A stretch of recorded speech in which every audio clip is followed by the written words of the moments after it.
Want to just give like a big thank you to Popsky for that new intro. Like, I am so happy I'm finally getting to use it. Cause, well, oh jeez.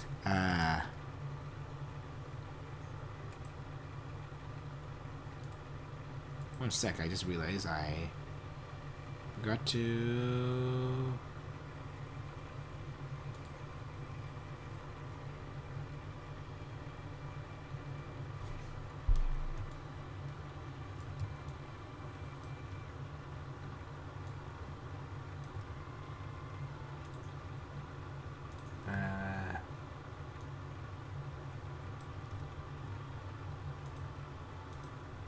There we go.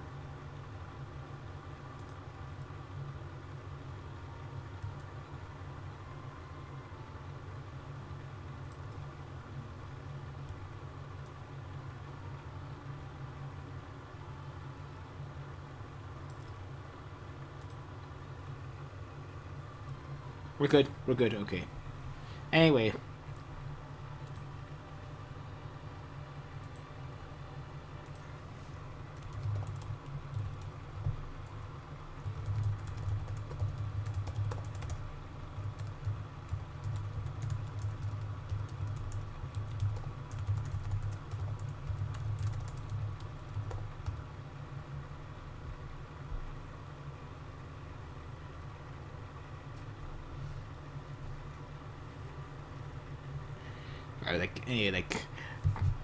But yeah, we're back with Genshin Impact.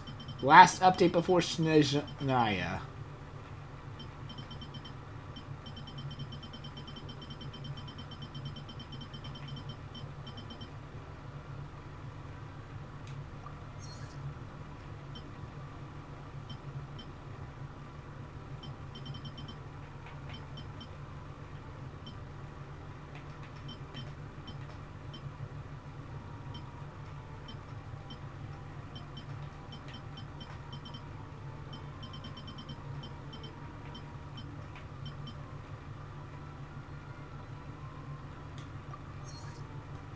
Yeah, and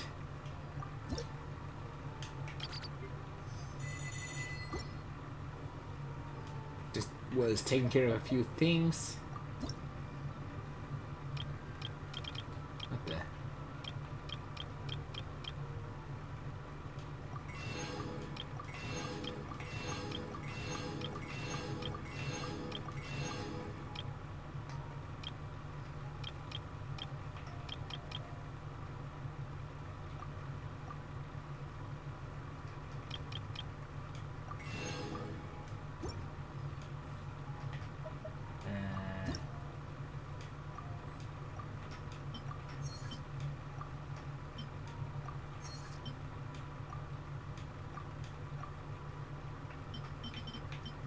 Whoops. So well. Have to wait for our next one then. If you ever.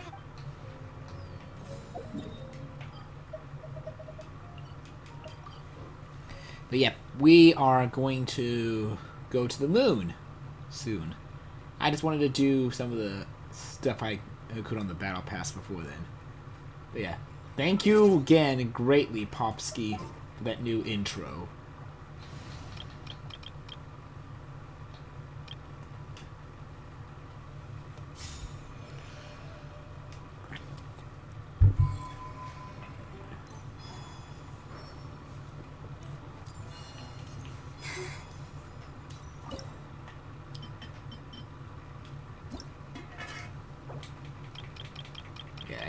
I during my time in Japan, I got that one, and I was waiting to come back home to put it in and use it.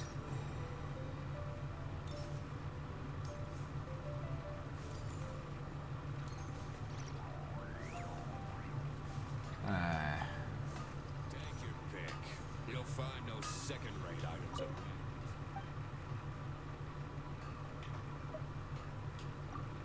There might be some lag 'cause I'm trying something new.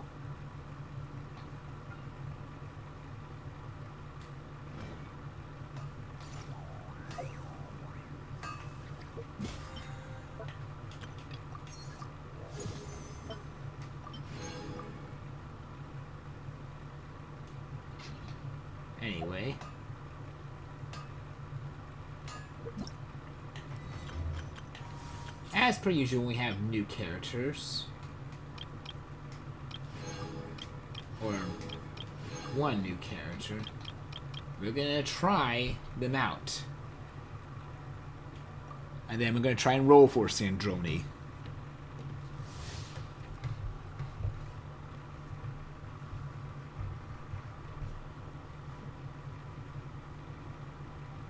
Stellar conduct reactions. Just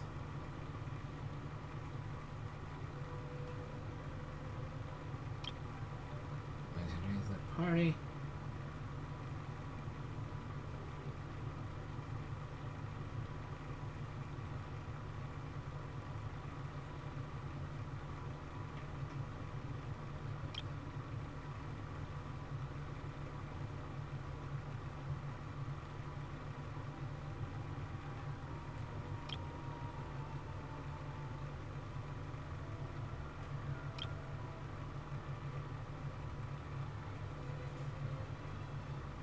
Ooh.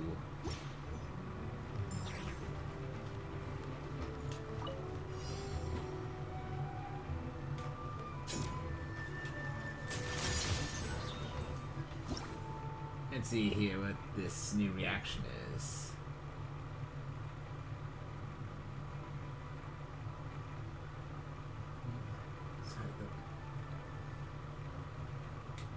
Ooh, this is definitely a buff.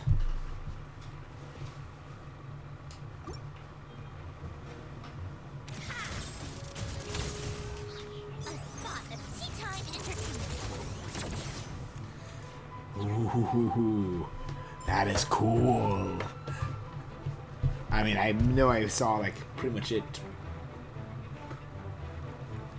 pre. Yeah. Right here.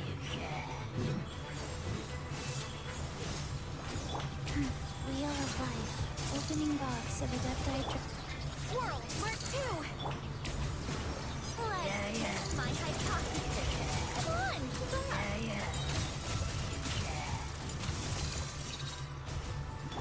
I'm always watching. Where were you facing? Right now. Right here. Emerge. Animal hypostasis emulation. Sacred name. Fortune preserver. Go. How tiresome. What a joke. Oh, that is good. Right here.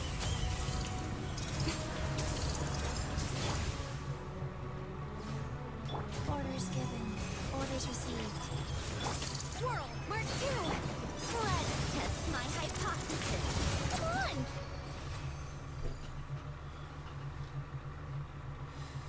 I am legit wondering, out of stupid curiosity, but I doubt it. I heavily doubt Sandrone can work well with Columbina. If she somehow can, then that's practically a lunar stellar team.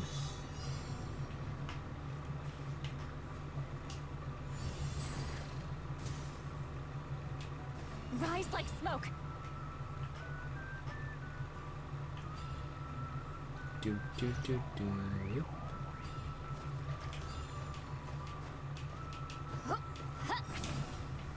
Oh. I'm tired already.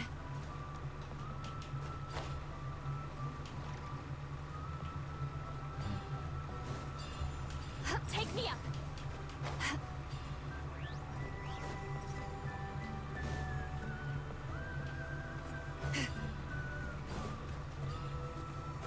And now we go to the battle.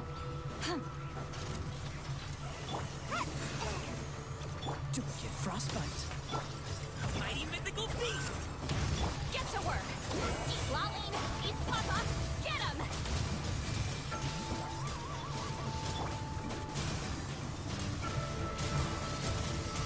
Away I go! Dodge this! Congratulations! Ninjutsu! This moment will Frozen. Up to it, Montai. Suffer the wrath of Eastly! Fulfill our...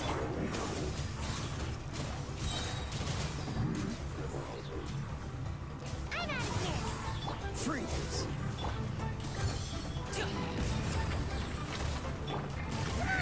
Boom.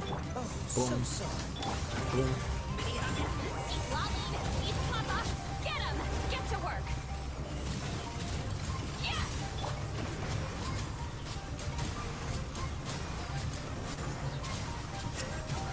Can't catch me! Cool it.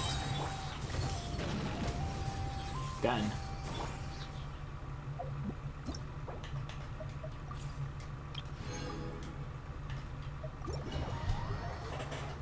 Alrighty, now we're...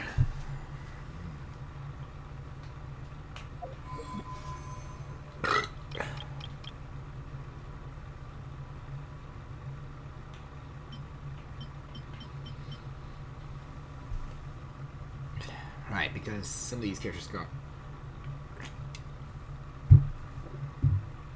buffs for the new reaction.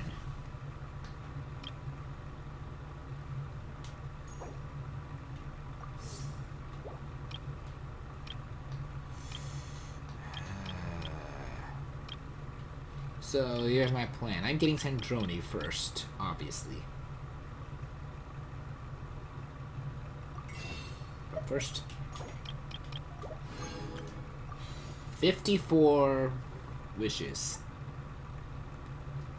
This should be enough.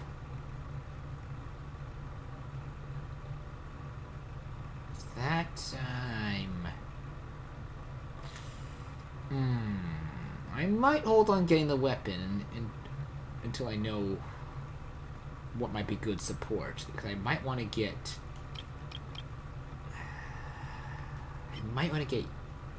Yaimiko. Because I have everyone but Yaimiko and Risley. It's a matter of, is Sandrone a sub DPS slash support or a main DPS? Though I might go the call being around to make her a main DPS if she is a sub or support.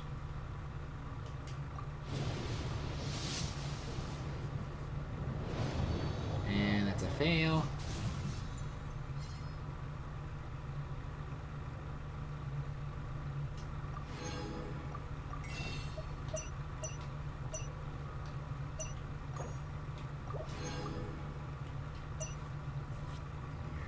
Getting more wishes from there will certainly help. Or tomorrow, if I fail. Nope.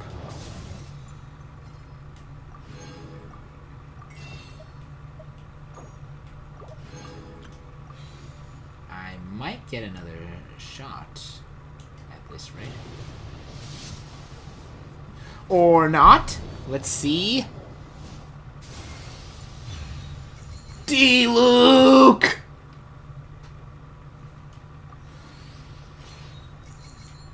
You cocked blocked me, D-Luke.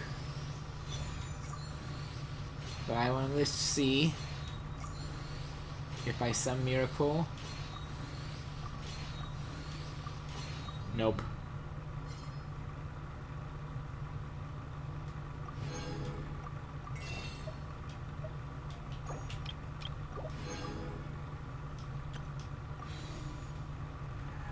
Well, if this fails, I will get another shot.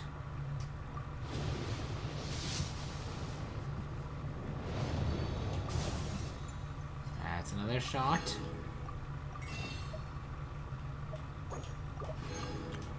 Two more. Can I get her? Nope.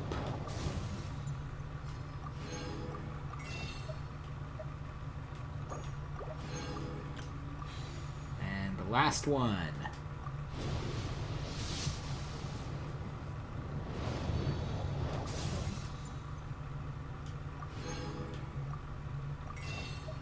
Unfortunate.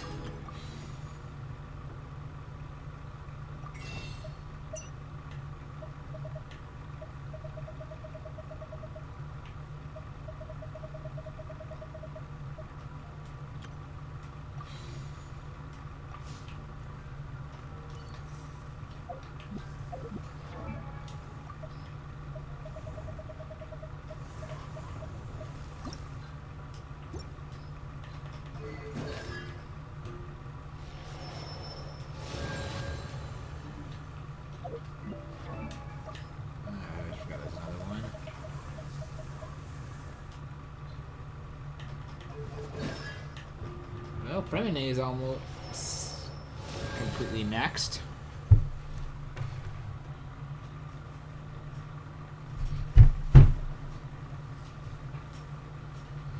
Right.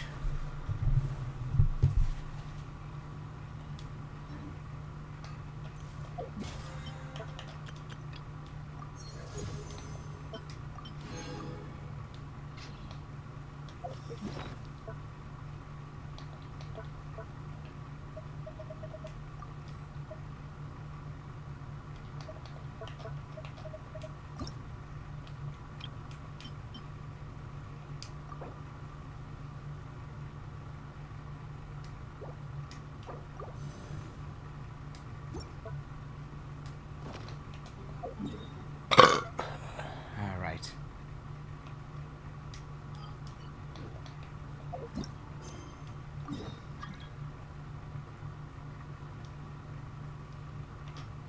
Ray, I have no time. I'm going to the moon soon.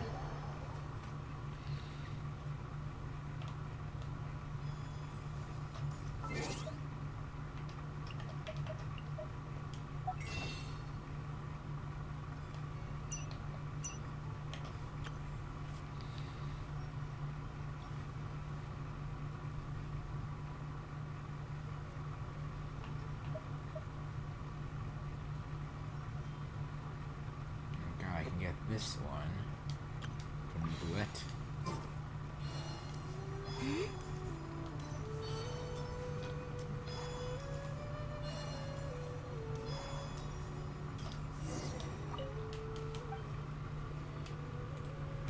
I'm legit wondering if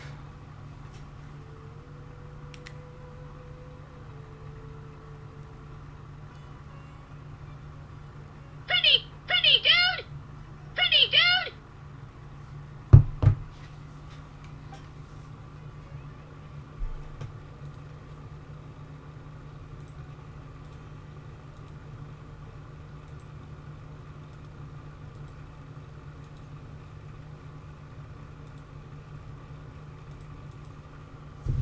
yeah, we're not gonna have her up there. Yes, yeah. Whoop. Huh?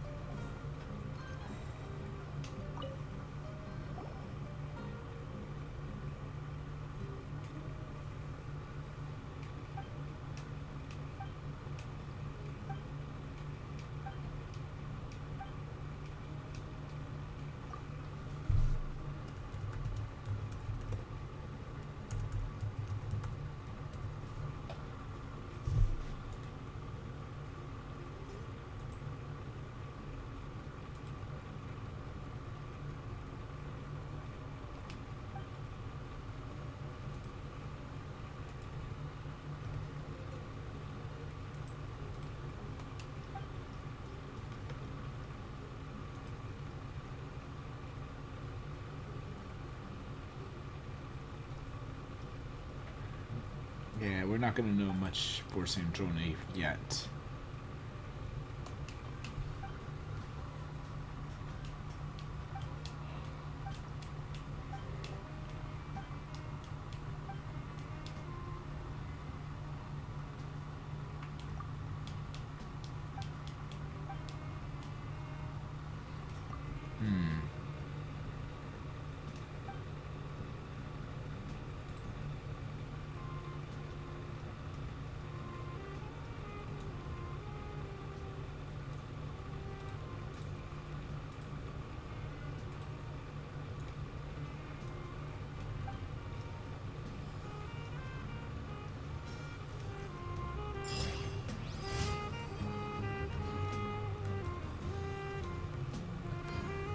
Alright, and next one is over here.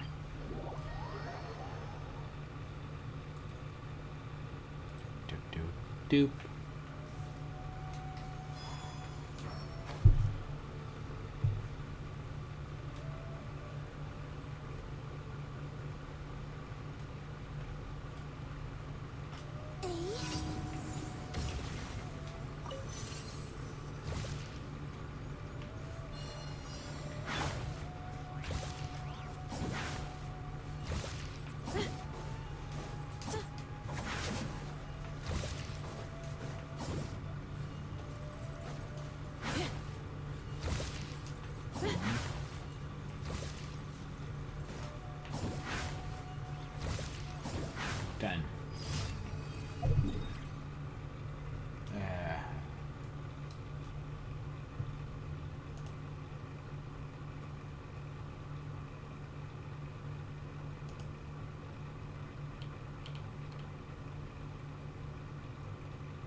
Just have to deal with how it is.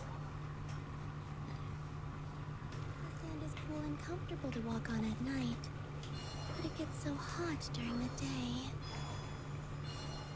Huh?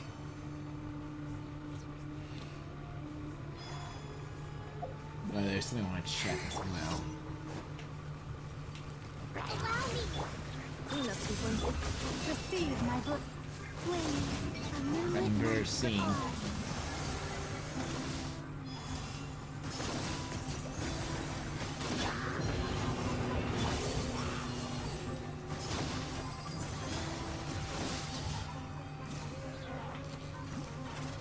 Ow! Defensive mode engaged.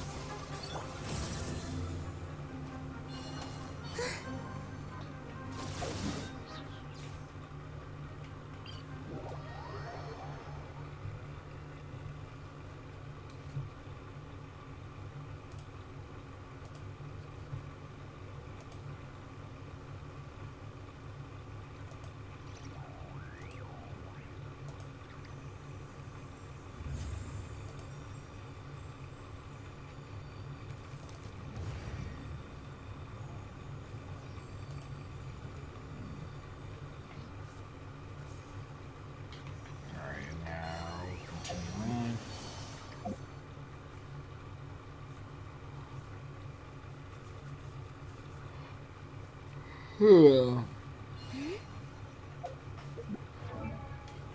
Right, 1 sec.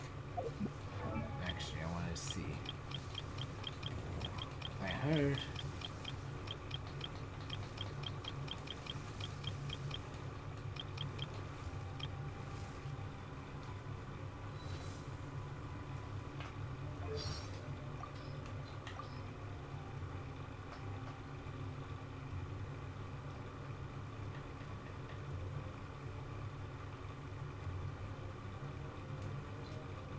Oh.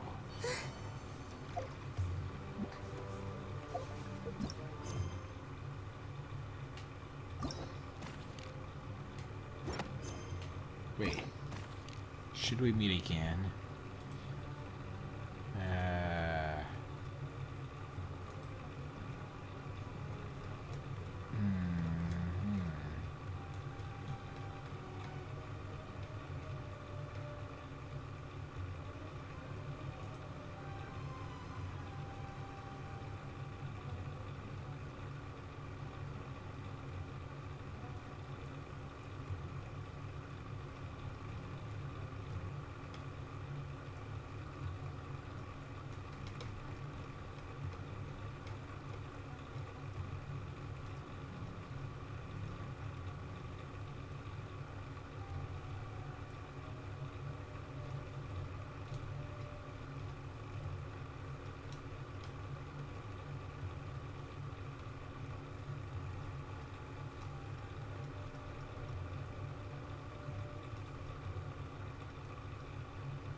I think.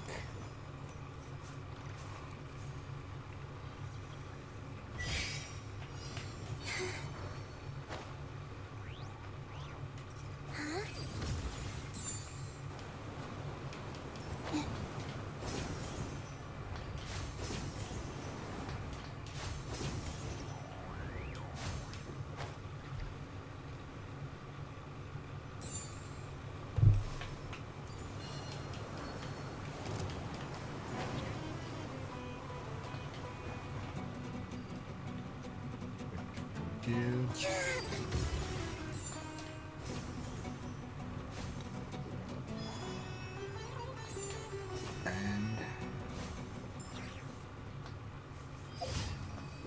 finish, and now we.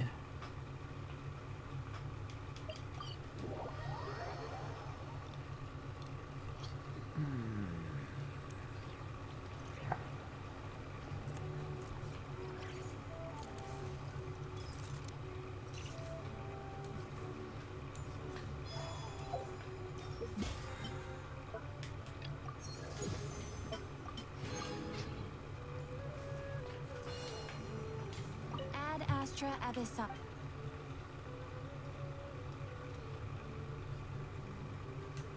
Thank you for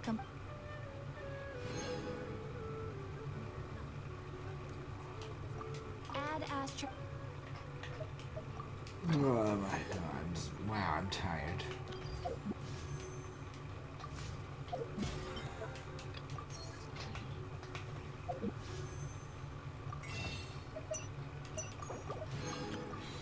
And before we go to the moon.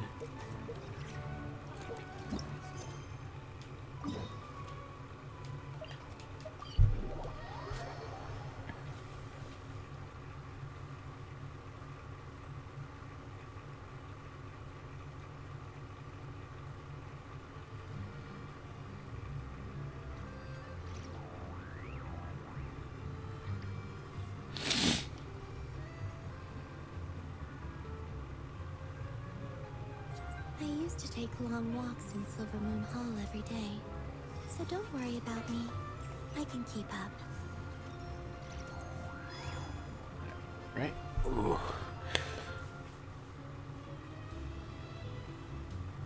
See? Told you they'd be here. It's Yuri and Marina too! Before we go to mine, just doing some of this. Hydro Archon above! If it isn't my darling camera operator and clapper loader! A very happy Fontanalia festival to you as well! I'm guessing you came back to celebrate with us. Yep. And how about two? Even though the last festival had some unexpected hiccups, making the film was still super fun. Since you're all here together like this, you must be planning on entering the competition, right? Of course. A celebration of the entertainment industry. No one who's anyone would choose to sit this one out. It only happens once a year, after all. Fontaine Fashion Week might be more my speed, but the film festival brings in a lot of orders and boosts brand recognition, so I wasn't going to miss out either. A few new awards have been added this year, too. Best Director, Best Costume Design, oh, and Best Camera Operation. Ooh, sounds like we've got work to do. Come on, tell us. What's Musketeer Pictures film gonna be about? Oh, about that. What's wrong, Xavier? What's with that look? Oh, man. You weren't scammed by some shady investor again, were you? Try to make that echo. Even I'm not naive enough to fall for something like that again. Besides, thanks to the fine people here, Musketeer Pictures has more than enough funds to shoot without investors. And yet problems persist. Huh? What do you mean? Well, we were planning to replicate our past success and shoot a film based on a popular novel. But as we were holding auditions for the female lead earlier today, a striking young mademoiselle wandered in by accident. Huh? Her disposition was simply ethereal. The look in her eyes somewhat melancholic. Oh, I wish you could have been there. The awe I felt can scarcely be put to words. You had to be there, friend. No matter where she stood, it was as if her surroundings, even the air itself, turned into the perfect shot. Guess you found your lead actress then? No, quite the opposite. My script is entirely unworthy of her. I fear it is. Nevertheless, I couldn't help but approach the mademoiselle to ask about her background and what brought her to Fontaine. What did she say? Sadly, She said her best friend was gone. After returning to her own homeland not too long ago, she decided to visit where her friend was from to remember them better. Oh, no wonder she looked sad. Oh, I Yes, think I but knew. That's when it struck me. Why not cast her as the lead in a film centered around her search for this old friend? Huh? You're gonna rewrite the whole script? But is there even enough time? Isn't the prep work super complicated? We might not finish. Think about the difficulties we faced with the Two Musketeers. We had to start from scratch back then, too. I'd say we're ahead of the game this time. Guess so, but Don't worry, Paimon. Shiori and I have evaluated the proposal, and we support Xavier's decision. I won't really need to start on the costumes until the cast is finalized, so it's not too much extra work for me. Oh, fair mademoiselles. How can I ever thank you? Finishing the script would be a start. Ooh! No, compared to a commercial popcorn flick, I do prefer the idea of shooting a more artistic film. One that leaves a profound and lingering impact in the hearts of the audience. I agree. True trendsetters are the people who dare to go against the grain. well, leave it to Director Farina to have a vision. This is why I like Farina. Passion of everyone It's funny because pictures is inspiring. Anyway, now that we've heard so much about this lead actress, Paimon's gotta know who it is. I think we're gonna find out.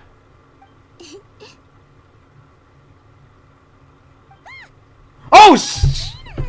What are you doing here? Hello. I was just walking past when I heard you talking about me, so I came over. So was You know Miss Columbina? Of course. Wait a second.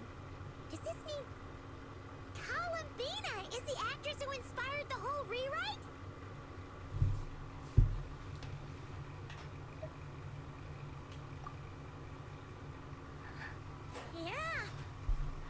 Yeah. right, cause Fred was.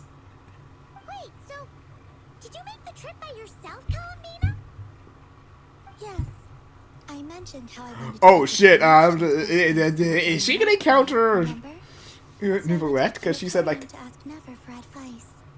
She told me about the film festival in Fontaine and said it might be fun to visit. I spoke to Lauma before I left too, and she thought it was a great idea to get out for a bit.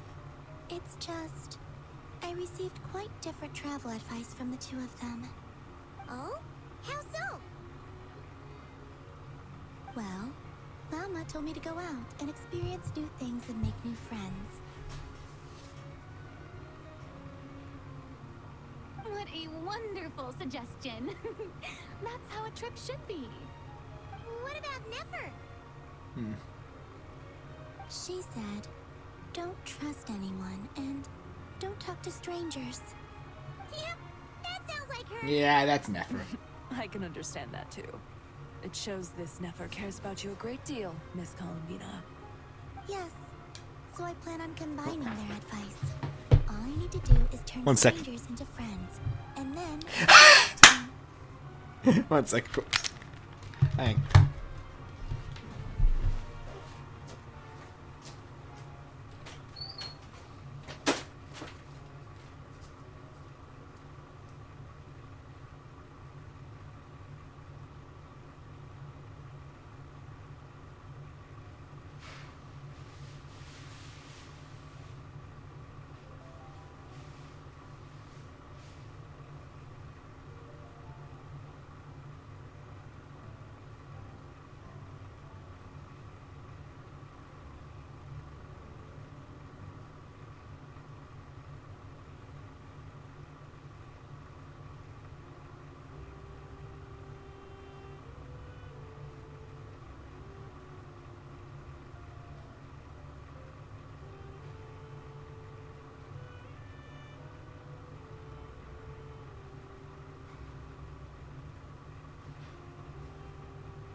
Wait, back.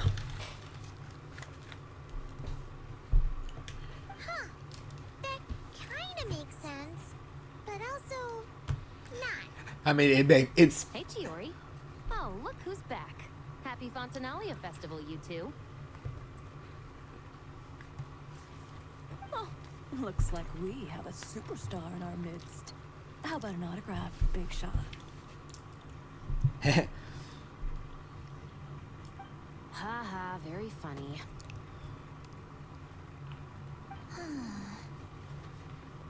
All settled then? Yep, the Duke gave his blessing, and I cleared it with the Udex.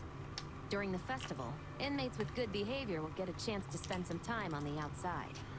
Under the stringent supervision of the Special Patrol, of course. Risley! It's been a while. Happy Fontanalia Festival!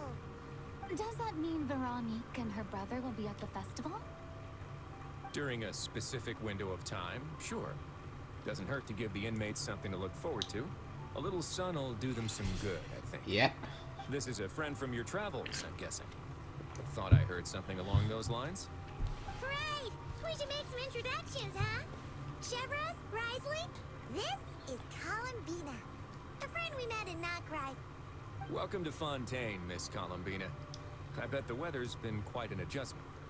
Yeah, Oh my god. Oh. And not the good kind, I take it. No, I quite like it. Columbine is so silly. I love it. Then what was the punch for? Oh, should I not have done that? The flowers that bloom here are so vibrant, and the people are so kind. I just wanted to become friends as fast as possible. Ah, so that was meant as a gesture of friendship. Is that right, Miss Columbina? Mm-hmm. Isn't that what friends do? Right. Might have been a bit premature in this instance, though. Your friend here is quite the character. Yeah. good thing we said something. You weren't seriously gonna go around punching every single person in Fontaine, were you? No, just the ones I wanted to be friends with. That's not... what Paul's trying to say Oh my god, I love Columbine. is minimum until after you're friends with someone. If you say so. And then she punched the traveler. You're quite the character, Miss Columbina. So, are we friends? Of course. Any friend of the traveler is a friend of mine. Yeah.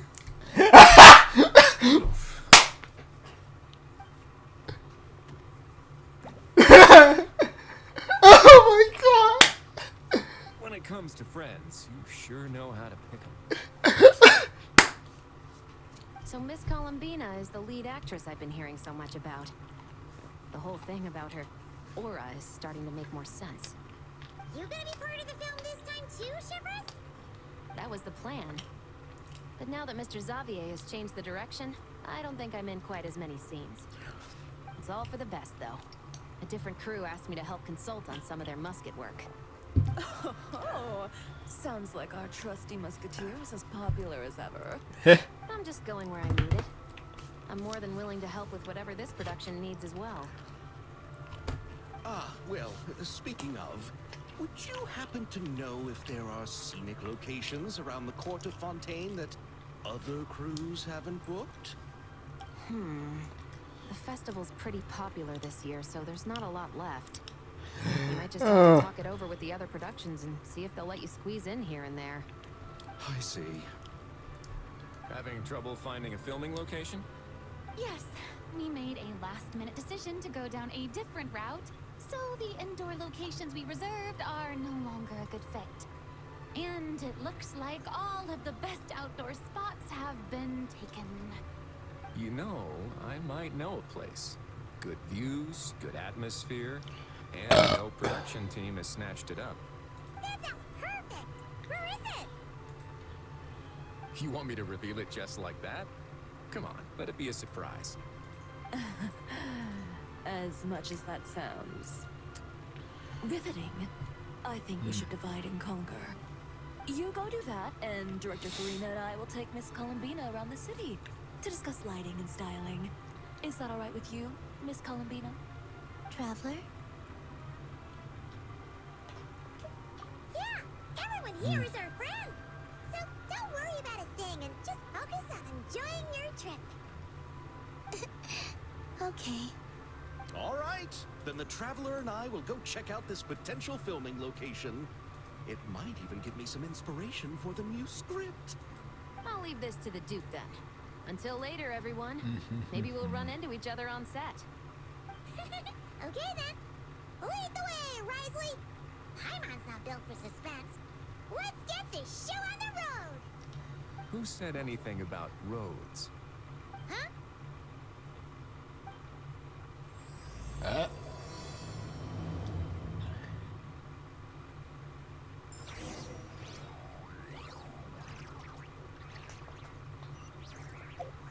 Go to the Wiglet. Hold on. Before we continue, I just want to test something.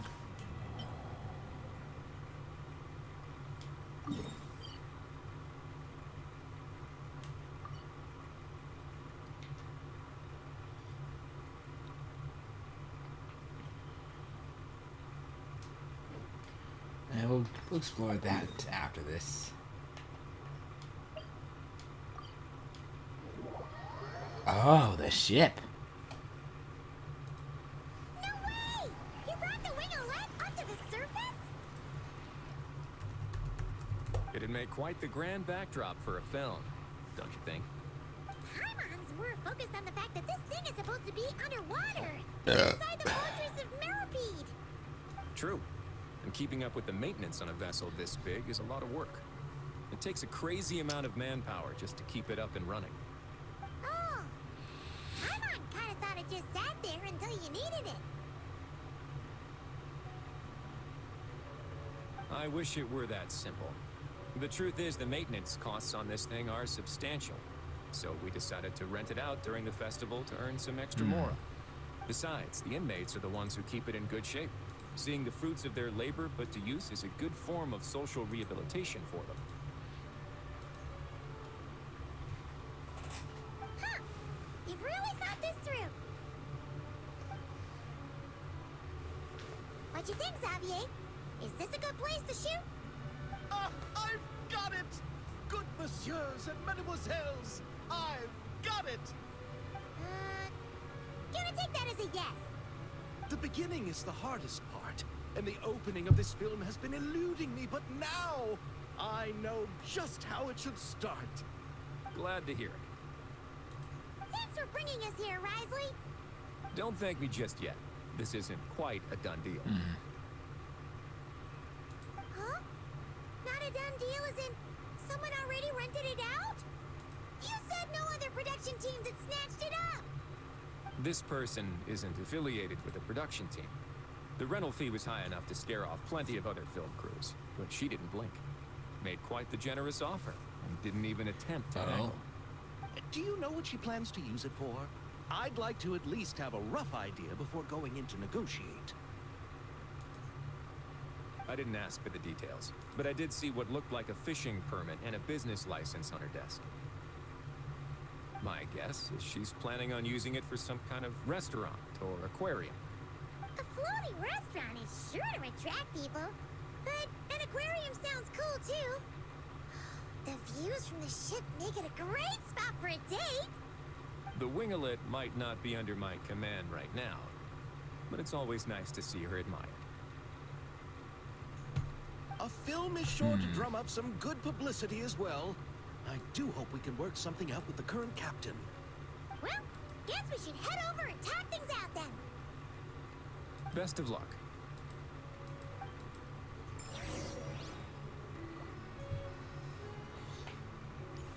Who's the captain?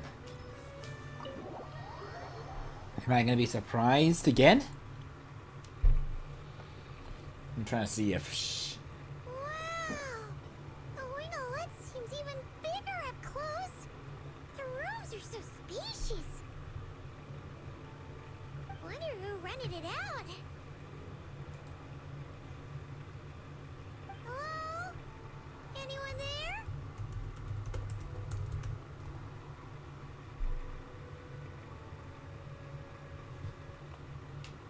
perhaps the captain had business to attend to elsewhere. But why rent such a massive boat just to have it sit here without even leaving so much as a note? Let's try again. Anyone there? Hello? Seriously? Right now? Ouais, c'est bon. Ah oui. What is it gonna take to get some decent Sleep around here. Is a nap too much to ask for? Sorry, the aquarium's closed for the... Huh? Whoops! See Lolly? Traveler! Paimon! Hold on. Whoops! This is just great. How am I gonna go out dressed like this? What happened to my regular clothes?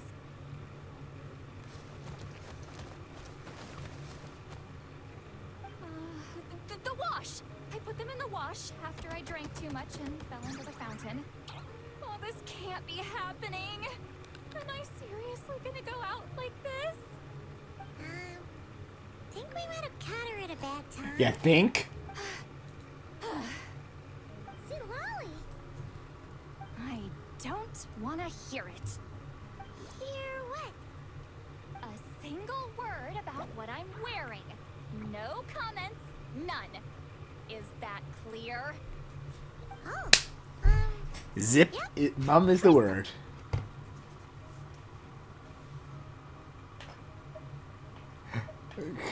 Really? Huh? You think so? No, wait, I told you not to say anything! What, then, what was... his thoughts. I heard his thoughts. How could I forget about that? Whoops. Oh, this is so embarrassing. I seemed a little too pleased to get that compliment, didn't I? Wait, the mind reading went both ways. Does that mean the traveler's hearing all this too? Oh, you clearly did. Whoops. what did we do? Paimon's not following. Nothing. It's nothing. Let's just move on. Did you need something? You're not here alone, I see. Hello, I'm Xavier, a film director and producer from Fontaine. I meant to introduce myself sooner, I just didn't want to, interrupt. No wonder we ran into each other in Fontaine of all places. You must also be in town for the festival then. That's right. We're helping Xavier with his film. In fact, we were hoping to shoot some scenes on this boat. You're the one who rented it out, right, Seedwally? Me? Rent a boat? I wish I had that kind of spare cash floating around. Not to mention the spare time. And who did? Don't get the wrong idea, though. I'm not here to sail off into the sunset and live out some cushy retirement life, okay? I'm not that old. Then why are you dressed like... how did you end up staying aboard the Wingolette? Well, I heard one of my favorite light novels was getting turned into a film, so I came to Fontaine to catch the premiere. Originally, I booked a room near the Opera Epicles, but I'm quite particular about where I sleep these days. I think it's an age thing. And that bed? Ugh, I just couldn't sleep in it. I tried to find a different hotel, but with the festival, everything was completely booked. Just as I was worried I'd have to sleep under a bridge or something, I happened to spot a help wanted sign on the side of the road. Oh, so you're here to take care of the boat? No, I was hired to man the front desk. The pay is a bit low, but food and drinks are covered. And it includes room and board during the festival. Plus, the job is simple. So I thought I'd give it a shot. Ah. Wow. So she's not the I one. actually thought you'd That- be a good fit, huh? What? You don't think I'm cut out for it? All I have to do is tell people the aquarium isn't open yet. Other than that, I'm free to do whatever I want. It's a pretty sweet gig. That's all? Yeah, I was also kind of shocked. But it's not a lie. Head downstairs and see for yourselves. There's nothing but empty tanks. Not a marine animal in sight. Did your boss mention anything about being open to film crews using this space? Our production was hoping to film on the deck for a few scenes. No. That never came up. You could just ask her. Oh, she's around? What kind of person is she? We should know what we're heading into. She's nice enough, I suppose. Pretty reasonable, too. Even offered for me to move to a bigger cabin if I was too cramped. Back at the Masters of the Nightwind, I'm used to being the one giving orders. But working under her doesn't feel like being bossed around. She seems to respect what I think. Well, she sounds like a great boss. She did tell me she'd rather not be disturbed, though. She's been working on an important project, so I'd keep it brief. Get it? Thanks for the heads up. Okay, I think. All right, the captain's quarters are this way. I can take... Wait. But I'm wearing... Ugh, whatever. I doubt she'll care. Just follow me. I think I know who it is. Miss Guillotin? These visitors were hoping to ask you about... Okay, I guess the mood is delayed.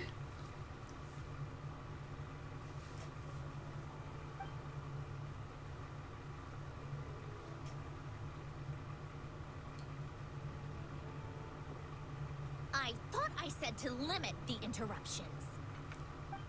Just tell them the aquarium is still...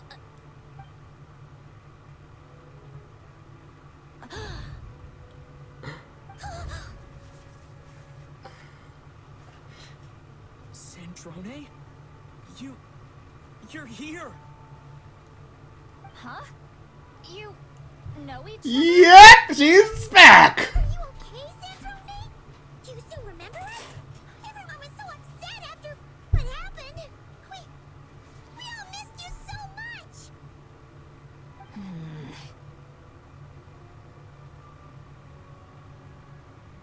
Miss Seatwally, why don't you escort this gentleman to the reception area for a cup of tea? I have something to discuss with these two in private. Ah, I see. Right this way, Mr. Xavier.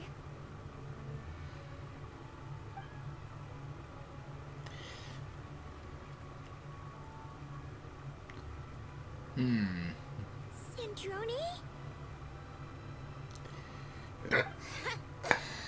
I really can't go anywhere without running into you two, can I? Are you okay? During the battle, your core... It was... Destroyed by that bastard Dottore. That's right. But as you can see, I'm fine now. No major issues. Or at least, there shouldn't be.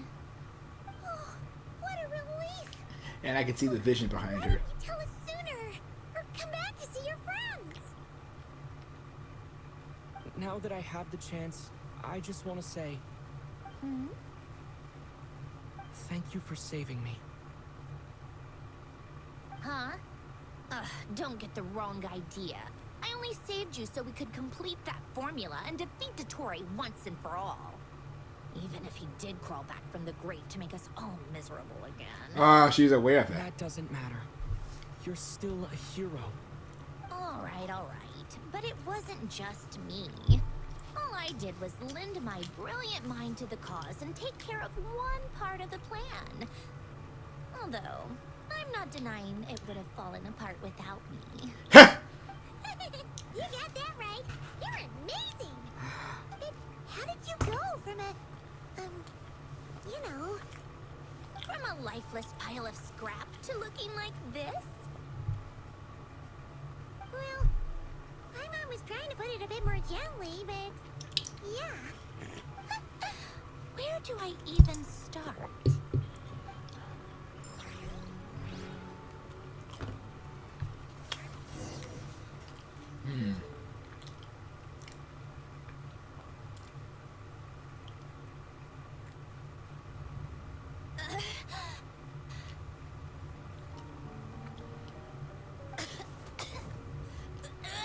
Oh, so this is how she...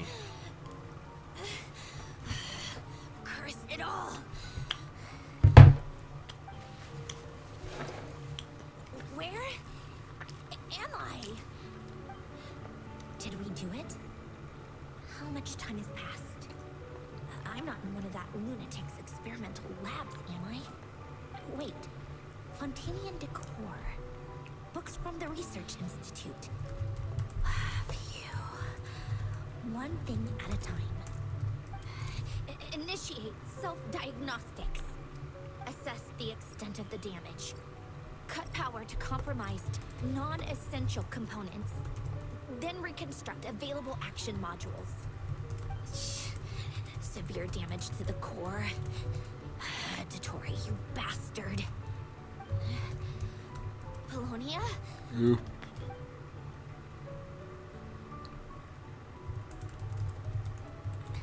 Polonia, wake up! Activate!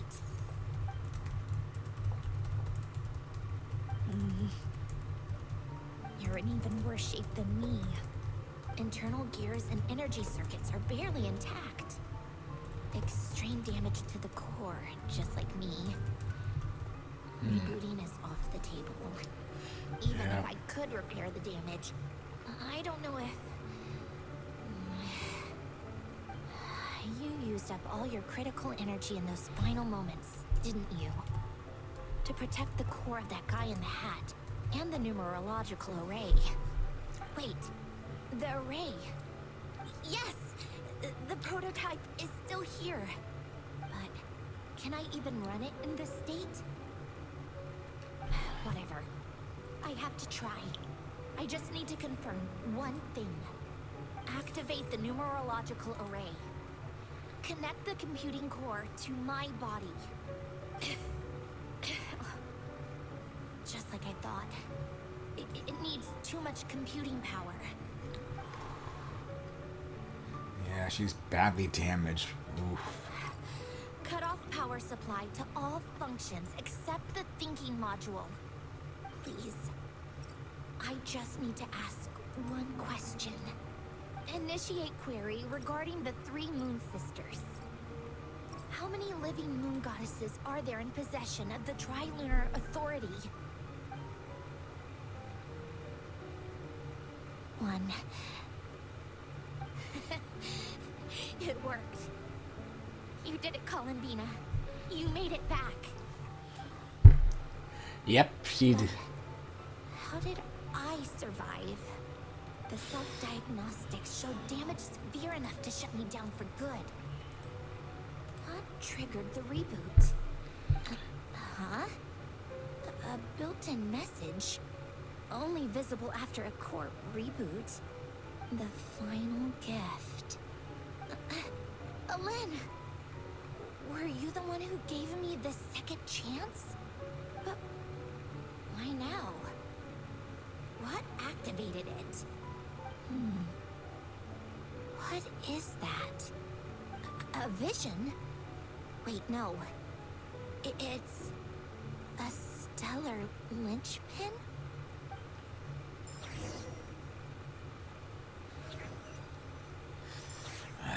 So, A stellar linchpin? What's that? You can think of it as a rare kind of vision. As for what causes one to manifest, well, that's still unknown. But in Snezhnaya, or in Afatui's research at least, it's believed to have some connection to the third descender. The third descender? We knew his remains were used to create the Gnosis, but this is the first we're hearing about a stellar linchpin. yeah. You knew about the remains? Right, of course. Look who I'm talking to. I mean, we're the fourth descender. Yes. The heavenly principles used the remains of the third descender to create the seven gnosis as a means to consolidate the Archon system. Visions result from that same system. So extrapolating from there, it's clear that the manifestation of a vision is also, to some extent, related to the third descender. Still following? For those that wield them, visions serve as a means to channel elemental power. The same is true of stellar linchpins. The difference is that, when wielding elemental energy, stellar linchpin users often exhibit a unique kind of power that seems to come from beyond to that. It's believed that, when a stellar linchpin manifests, impurities from the remains of the third descender get fixed in place. Hence, the name. That's also believed to be the source of the strange power I just mentioned. We've heard that visions can appear when someone has a really strong wish or desire. Stellar linchpins sound kind of similar, so does that mean... Huh? Oh, don't look at me like that. I've never had any grand wishes or aspirations. Just a list of things that drive me up the wall. So if you're asking why this thing appeared, I have no clue. All I know is that without it, the gift Elen left me, this built-in second chance, never would have triggered. The damage to my core was too severe. But thanks to the stellar linchpin's manifestation, it did trigger. And after my core rebooted, I was able to repair the damage to my body. I also managed to import the numerological array, along with some of Polonia's surviving algorithms, into this form. Wait, does that mean Polonia is... Yes. Unfortunately, Polonia is... beyond repair. And that's gonna upset people, but... So sorry to hear that.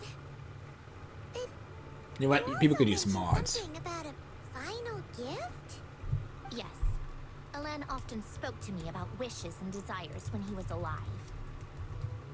I suppose he thought there might come a day when I wished for something, and was willing to sacrifice my own life to fulfill it. So he left me a chance to start over.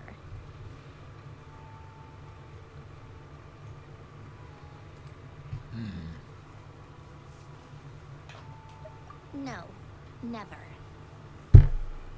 Elen once said I was his proudest masterpiece. That might sound boastful coming from me, but it's also an undeniable fact. After Elen died, I started studying how Polonia and I worked. Polonia is essentially a computational machine, so it wasn't difficult to figure out the mechanical principles there.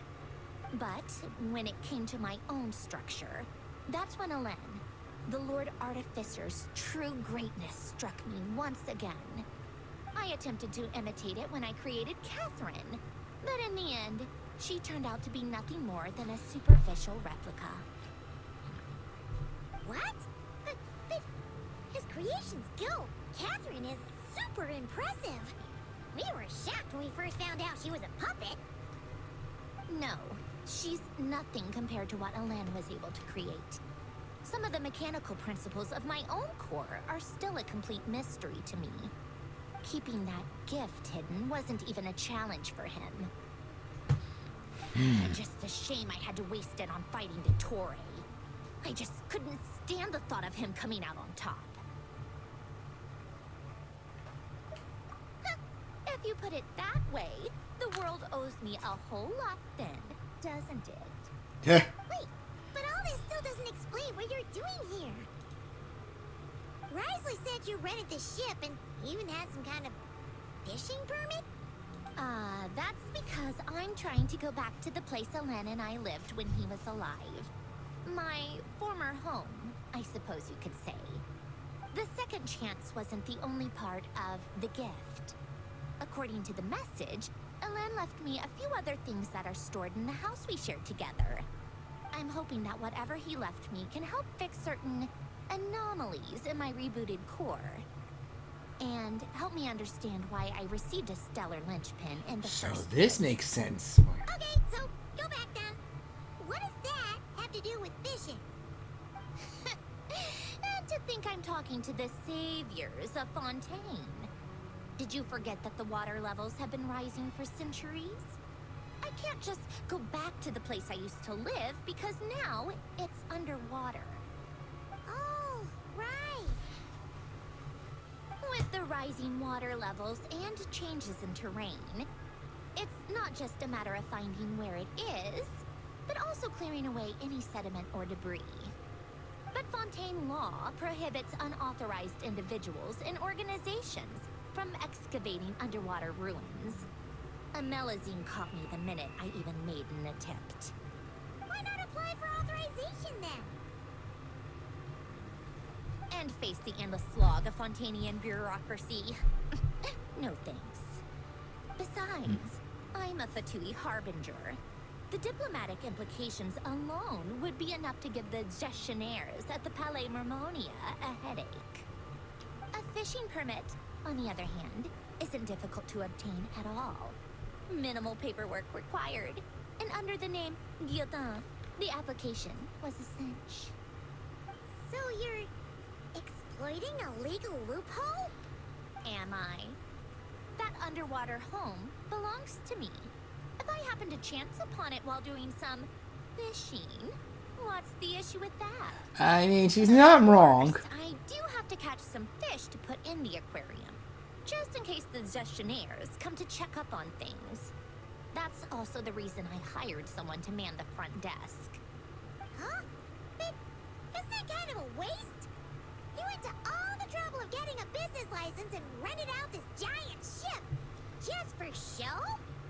If you want to run an aquarium that bad, be my guest. Use the facilities however you want. I'm certainly not going to stop you. All I want is to go back home and see what other gifts Alain wanted me to inherit. Hold on. Enough about me. What are you two even doing here?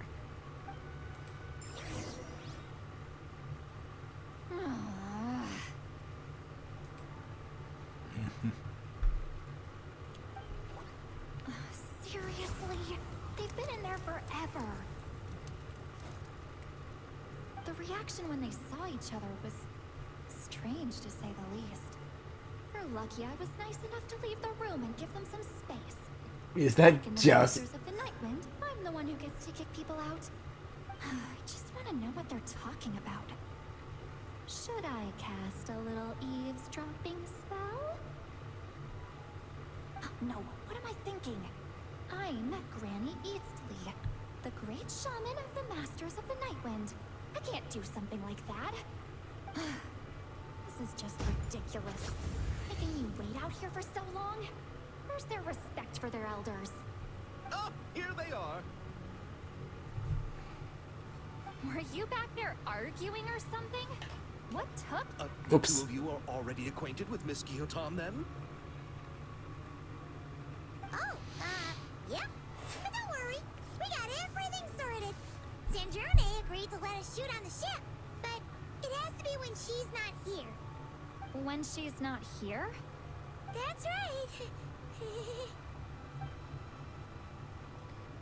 You'll excuse me if I didn't exactly ask for this little reunion. I wasn't planning on seeing anyone. Like I said, my core is severely damaged. Even with the gift, there are anomalies that are making things unstable. I don't even know if I can continue to function without issues. So the priority is to fix these anomalies and get answers to my own questions. Then, I can see the people that need seeing. Anyway, just let Sandrone know when you plan to film Xavier, and she'll, steer clear. I do hope I'm not causing Miss Guillotin too much trouble. No! She just wants to keep a low profile for her own, complicated reasons. She doesn't want anyone else to know she's here. Understood. I'll be sure to keep that in mind. Oh, and see Lale? Huh?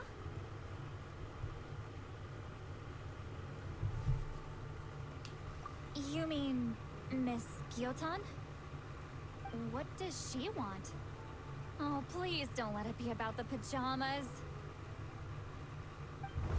What? The seventh of the pursuing harbingers? Why are you telling me all this? I asked the Traveler about you, and I've decided it's best to be open in this instance. I can understand if you would rather not work for a Harbinger. Regardless, the room on the ship is yours to keep. You're an acquaintance of the Traveler, and I plan to honor that. Wait, she's actually nice? Yeah, and all of them are bad, but The captain also worked for the Fatui, and he helped Natlan a great deal. We know that there are good people among your ranks. Besides, I've been around long enough to know what it means to earn one's keep. This isn't Natlan, and I don't expect special treatment. Besides, sitting at a desk isn't exactly back-breaking work. I appreciate that perspective, great shaman. Seat Lolly. Just call me Seat Lolly. That title makes me sound so... old. Well, Seat Lolly, the Traveler and I are looking for something, so we'll be heading underwater together soon. I'll leave the ship in your care while we're gone. Together? How often? uh-oh. Not too often. We're heading out in a bit, but I'll be available if you need something. You couldn't, go alone? I wanted to, but he was concerned about my physical well-being. So he offered to come with. Guess my mental well-being means nothing then. Huh? That's funny.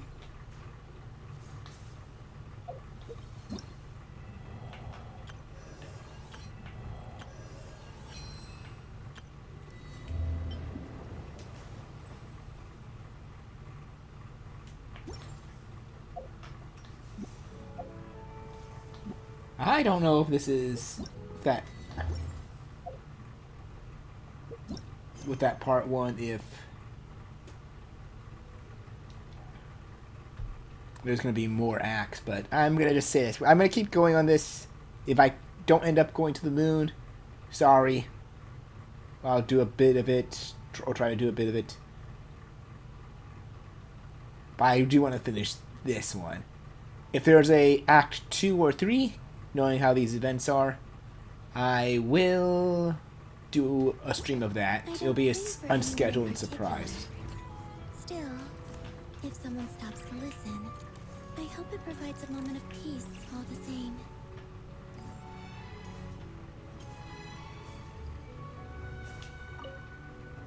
All right.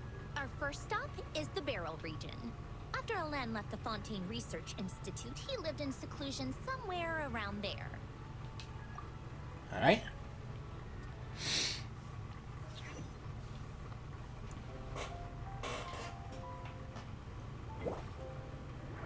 Huh. This place has changed a lot. Guess I really have been gone for a long time. Let's look around and see what we can learn. Oh, and don't forget to catch a few to take back. We need to keep up appearances, remember?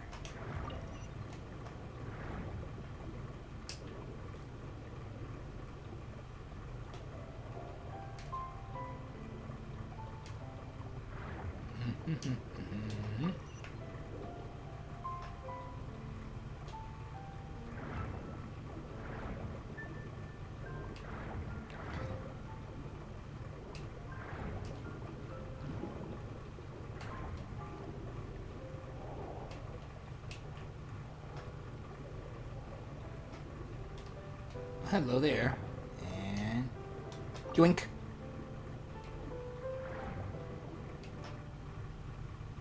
Poisson isn't too far from here, right? It's all a bit nostalgic, I guess. Back when I lived here, all this was still above water. All right, I have a general understanding of the terrain changes and sediment accumulation. We can stop here for now.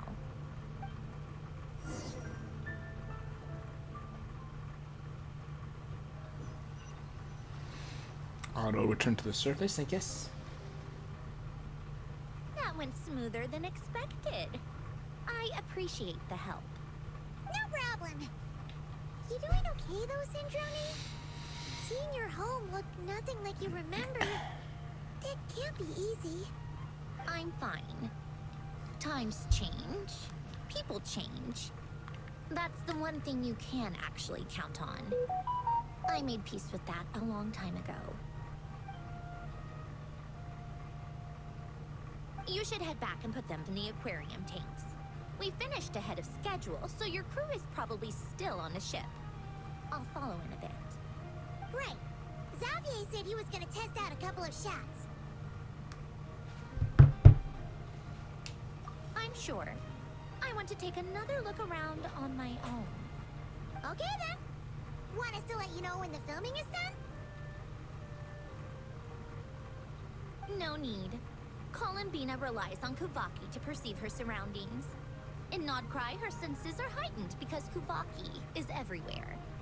But here, as long as she doesn't activate her abilities, her range of perception should be equivalent to an average person's line of sight. I figured that out back in Snezhnaya.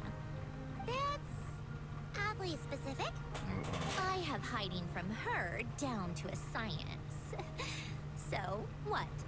Things might be a bit different now that she's merged with the Moon Sisters, but I doubt there's been a drastic change. The point is, you two can head back. Don't worry about me. Okay, if you say so. Come find us on the ship if you need anything.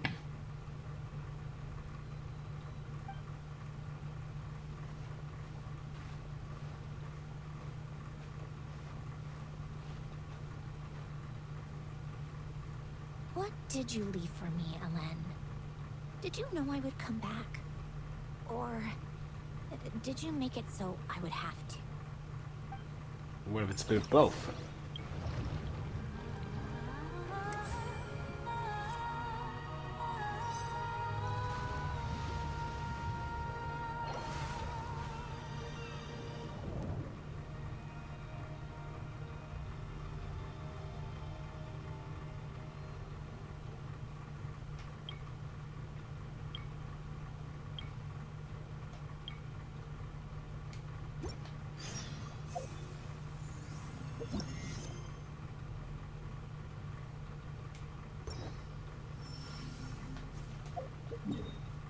Alright, and now we return to the Legalette.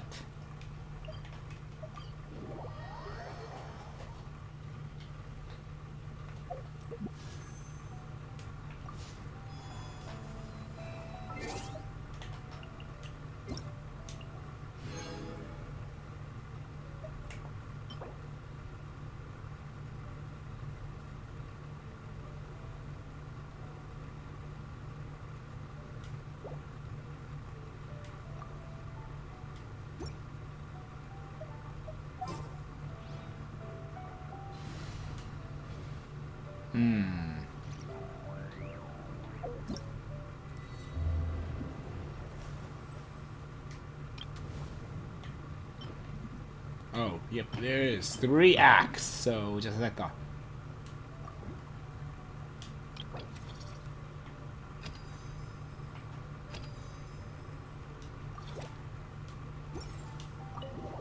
So we'll finish this one and then we'll do what we can on the moon. Xavier, we're back! Shh! Quiet on set! They're filming over there. Oops, sorry.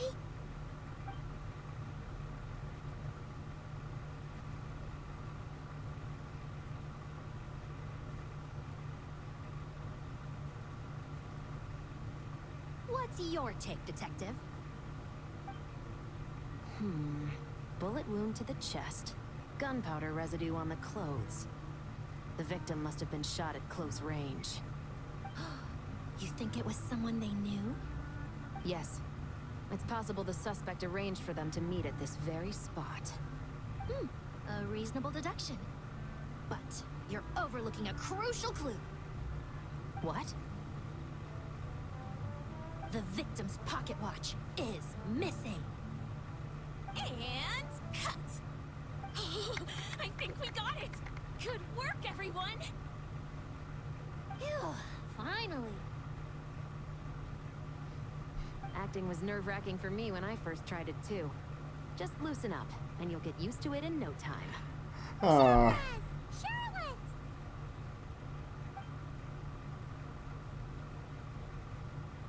Oh, hello there, you two.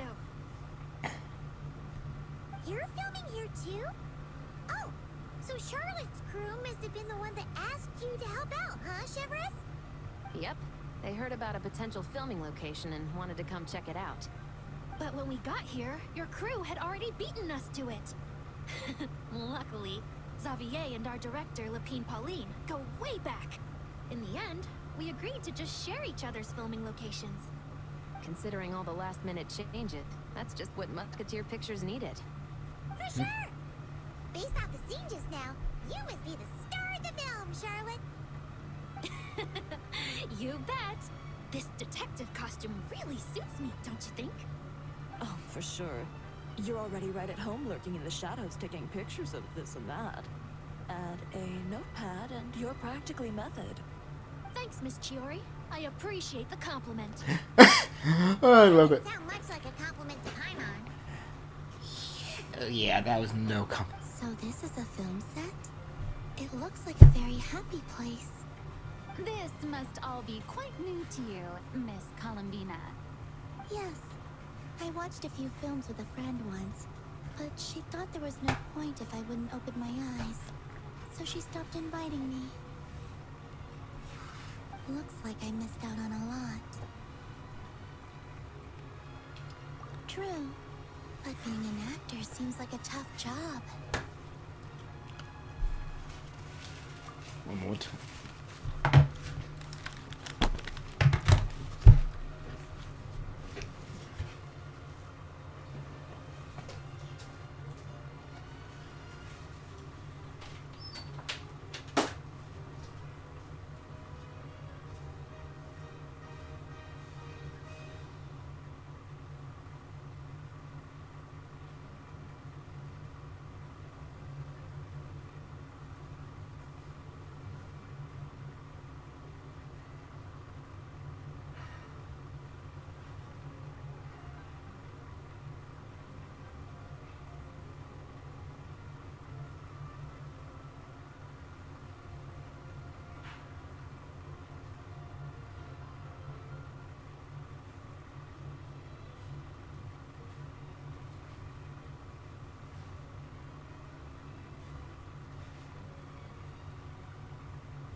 Alright, guys, we're back.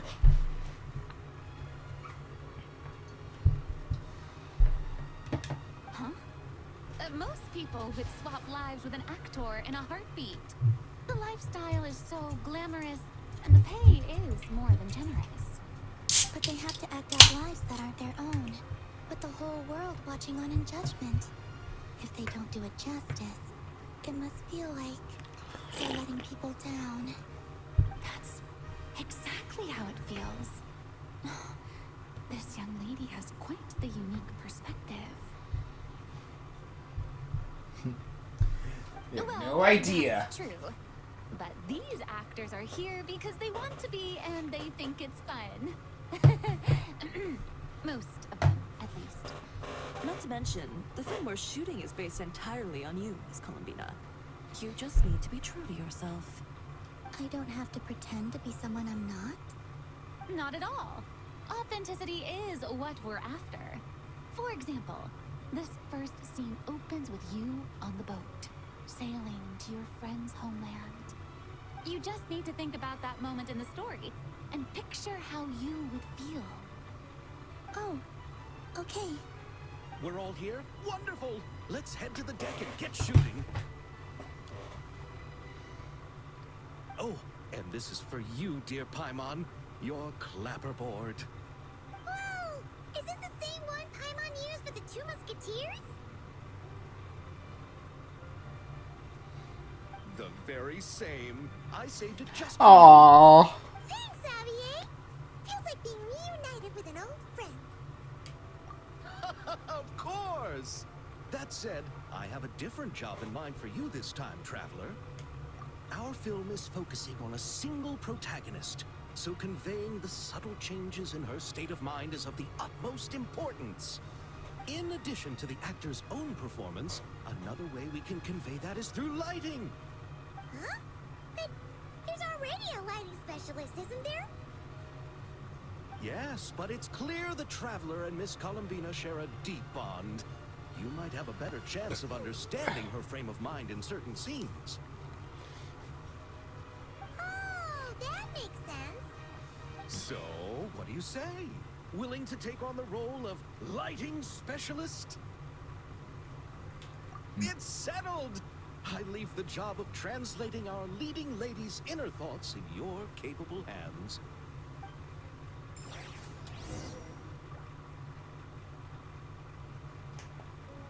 And onto the deck. But actually first. Oh, I didn't expect to run into you two on set. Happy Fontanalia Festival. Nice acting back there, Charlotte. Thanks. I'm, usually the one behind the camera, so it's actually pretty nerve-wracking being the center of all that attention. But I've known Miss Lapine Pauline for quite some time, so we work really well together. Miss Lapine Pauline prefers to assign roles based on our own personalities. She'll even adjust the script to make it a better fit. The scene from earlier was just me and Chevraz, but Navia and Emily are also going to be taking part. Ooh, that's quite the lineup. Your film's leading lady also seems like quite the score. Just on first impressions alone, it's clear she's... You have no idea. Guess we'll just have to wait and see who wins Best Picture and gets to go home with the Farina Award.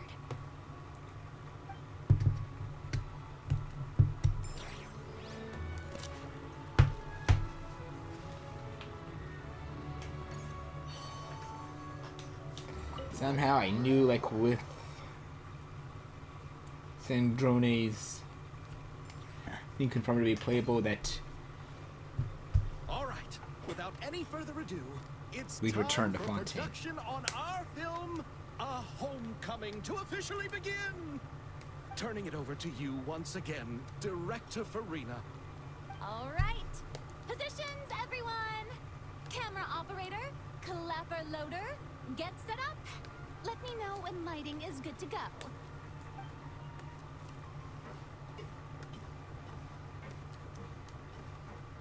All you need to worry about, Miss Columbina, is hitting your mark.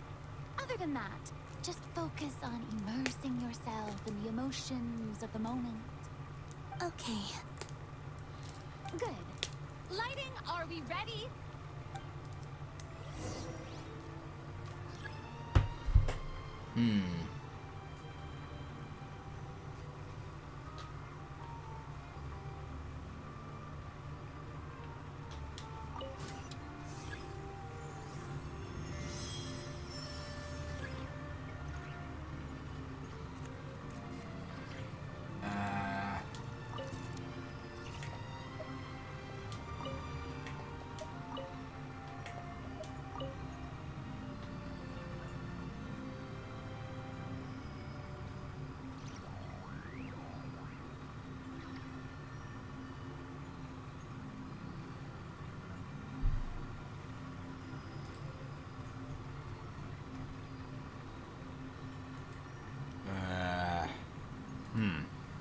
I'm curious.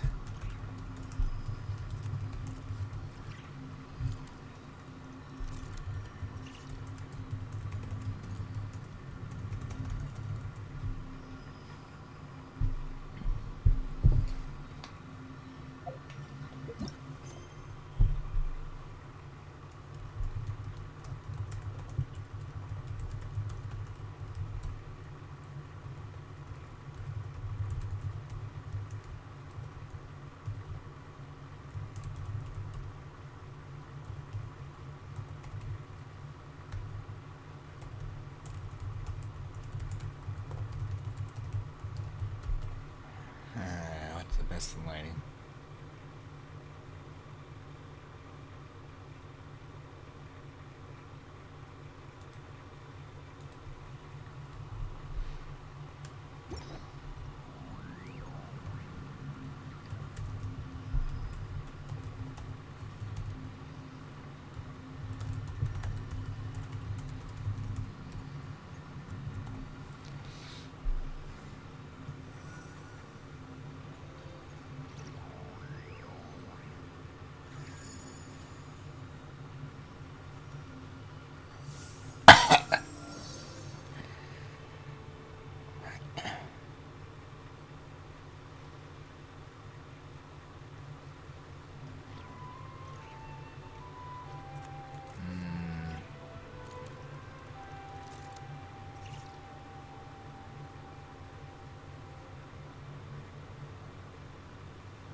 Oh.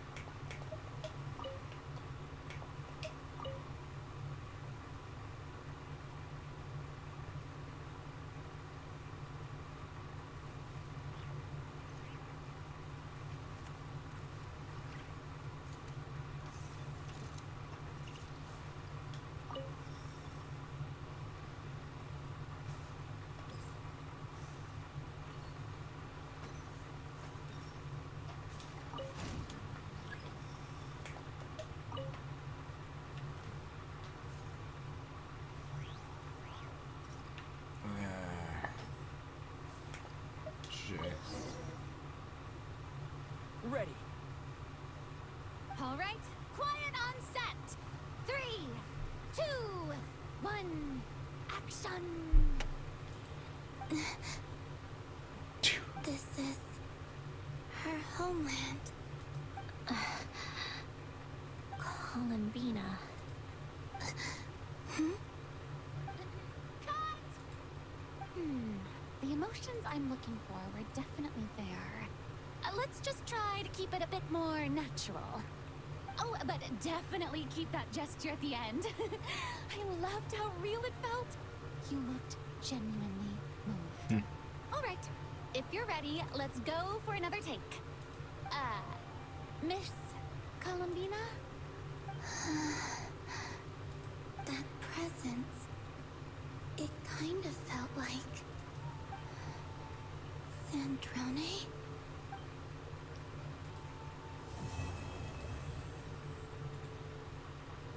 Wow, that was a perfect end. And let's see. Wait a moment.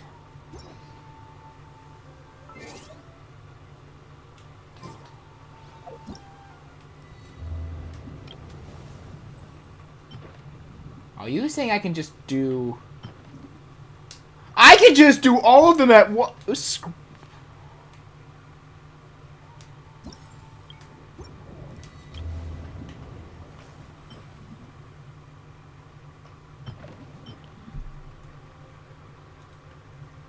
Those that we have lost, isn't that...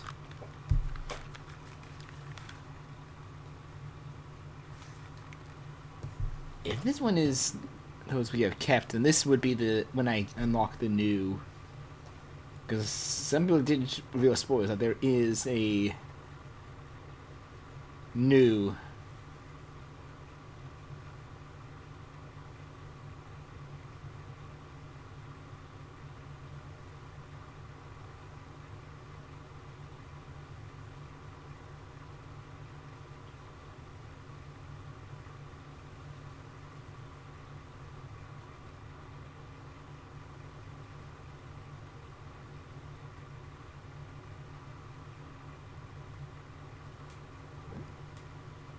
Guys, before we actually Taking shelter and listening do that, I want to. Whoop, to wrong one. the earth makes me feel safe. I want. Where's Arlecchino?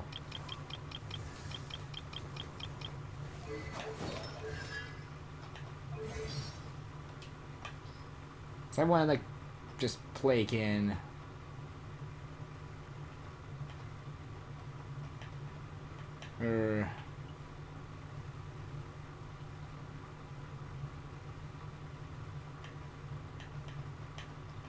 Initial thoughts on.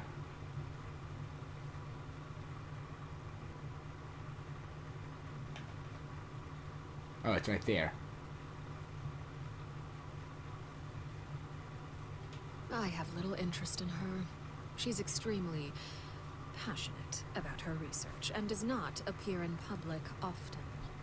In fact, many of our officers have yet to see her at all. Compared to, let's say, someone who would go so far as to create segments of themselves to better wander across the land, I suppose you could say she is at the other end of the extreme. Yeah, that's gonna change when. Like being home.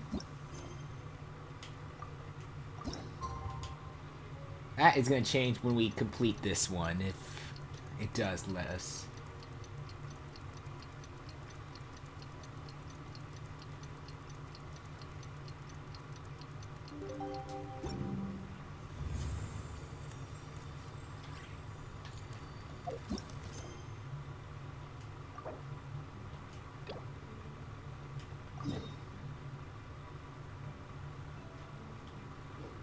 Oh, I need to finish this first?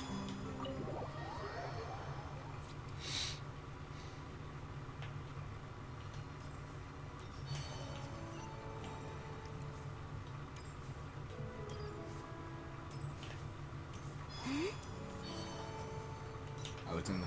Whee!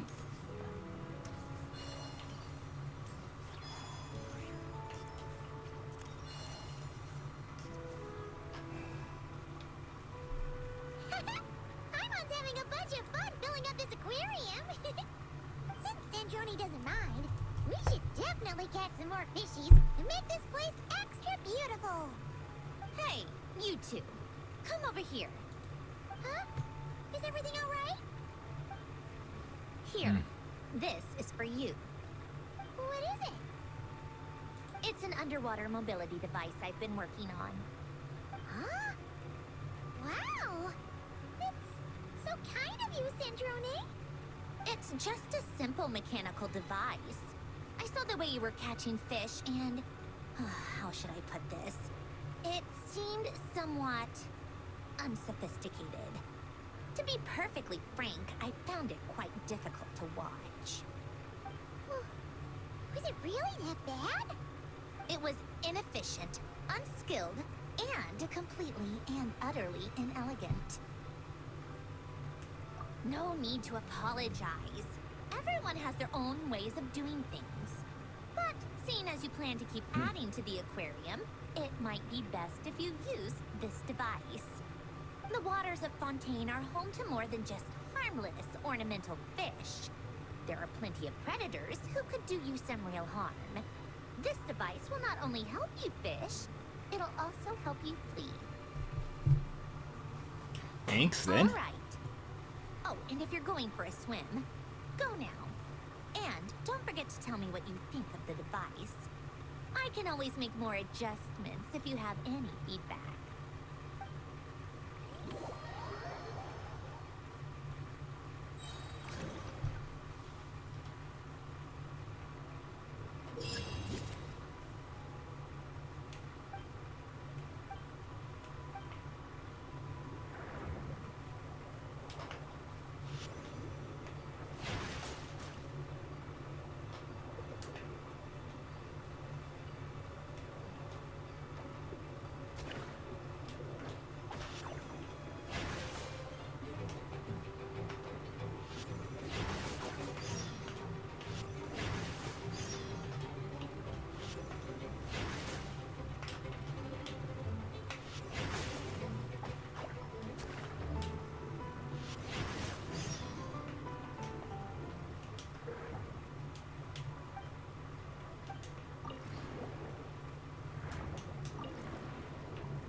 so good.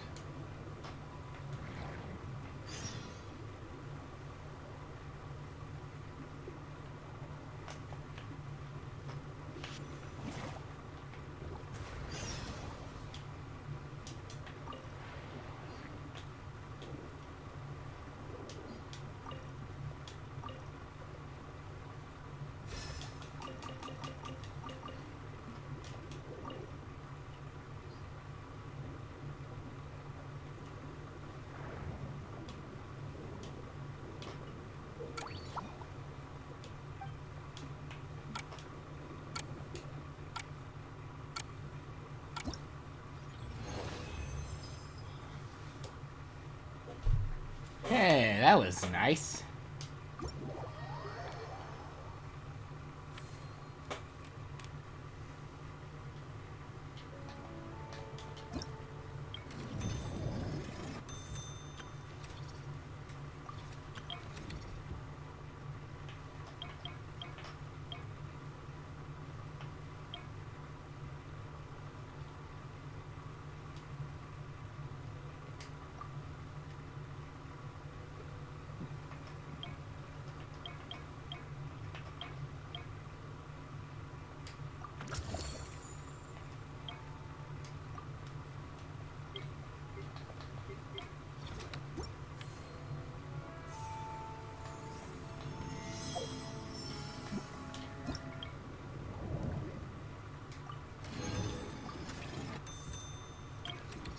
Oh, there we go. That then.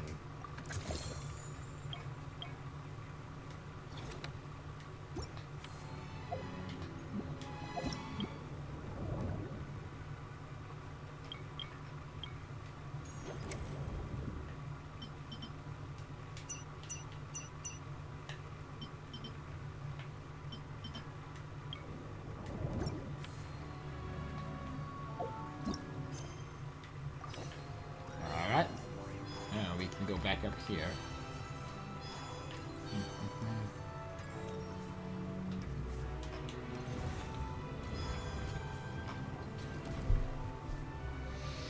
Ah, you're here. We should get going then. Xavier and the others should be filming soon. How's it going? Have you managed to figure out the location of your home yet? I've narrowed down a few potential locations. We just need to take a sample from each one. Once the equipment analyzes them, we should know the exact location and where to find the entrance. Great! We should get started then.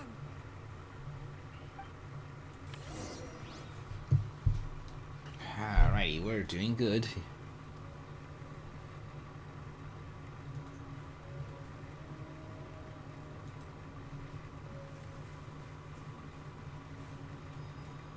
All right, let's get a move on. That should do it. Let's head back. The filming should be just about done. We made good time. We might even know the location by the end of the day. You sound pretty happy about that. Do I? I suppose I've just had enough of these anomalies I've been dealing with. The sooner I can fix them, the better. Anyway, enough chit-chat. We have work to do. Indeed. Oh, but let's head in through the side door. I don't want to run into the crew on the deck. You still don't want to like bump into. All right. Now we just need to wait for the results. Since we have some time to kill, I suppose I might as well see how this aquarium of yours is coming along. You seemed quite enthusiastic about it, after all. It's really coming together.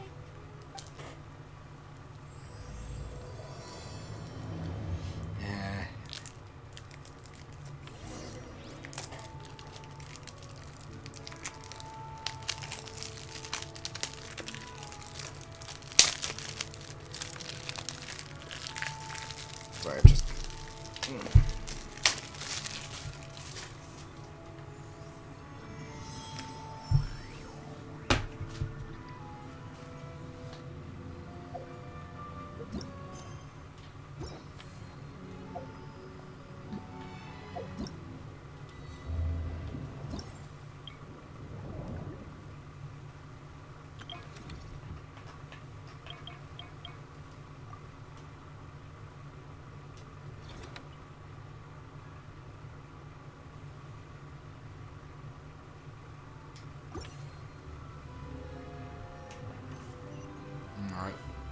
Where deck we go then?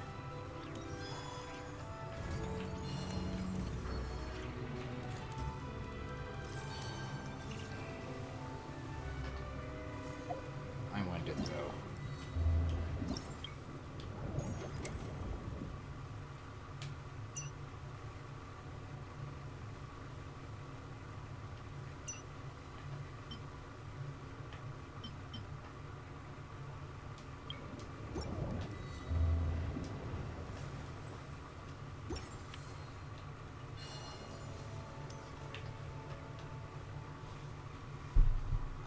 Oh, kind of impressive, actually.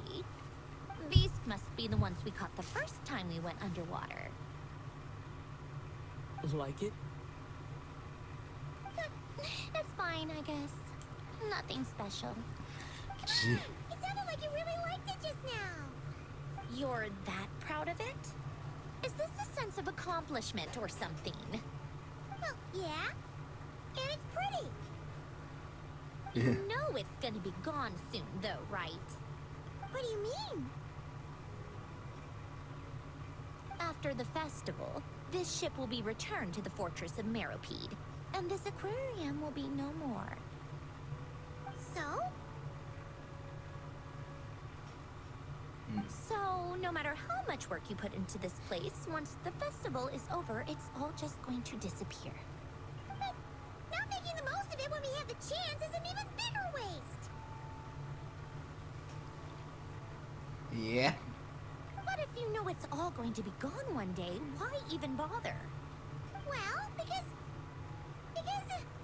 We're a bit too logical. Because you still get to keep the things you gain along the way. And those are things that can never be replaced.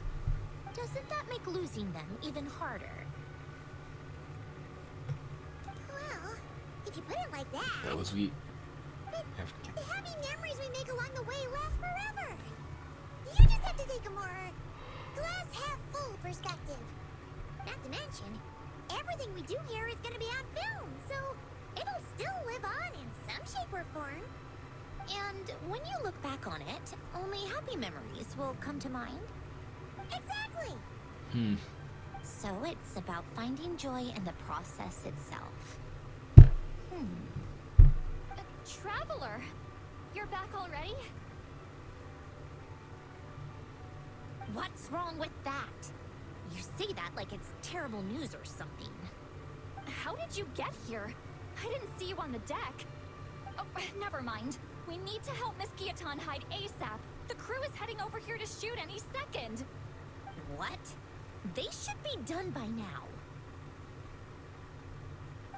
There was a mishap earlier that cost them some time. I was waiting on deck so I could warn you the minute you showed up. Anyway, you should head back to the captain's cabin right away. They're gonna be here any minute now. Ugh, finally! That's a wrap for the scenes on the deck. Wouldn't have taken half as long if the wind hadn't snapped our equipment in two. Uh-oh, too late. Whoops. Change of plans then. You'll just have to hide. Hide?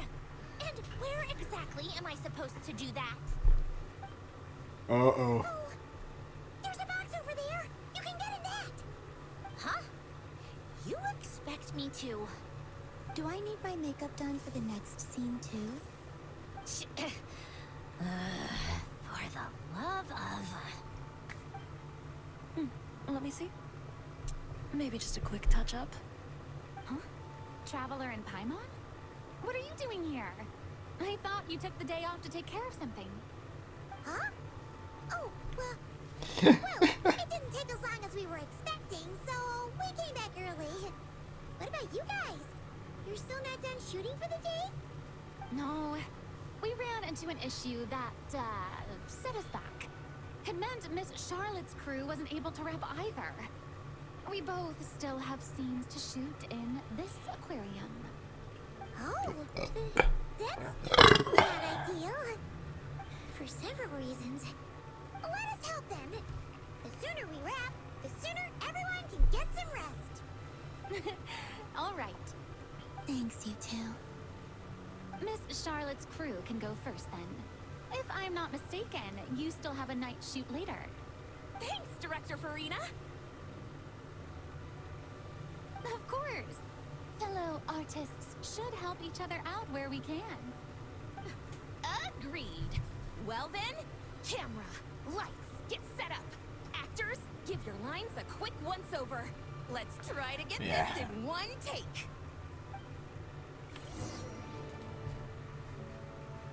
All right, places, everyone. And 3, 2, 1, action. So, the story ends like this. But when Duke St. Germanus departed, he clearly said that everything was beyond redemption. Huh? That sounds familiar. Wait, it's from that novel I came across while researching the numerological array. He's only a genius when it comes to mechanics. And everything else, he's just an ordinary person. Huh? What was that noise? Uh-oh. Just fix it in post. Mr. Koba, please don't speak as if I were the accomplice. Not so hard. This box isn't sturdy enough for that. This is why I keep saying, don't put too much trust in Clockwork Mecha. Unlike humans, machines don't have a heart. A heart? That's right. It's what's on the inside. It's also referred to as someone's soul, or likened to free will.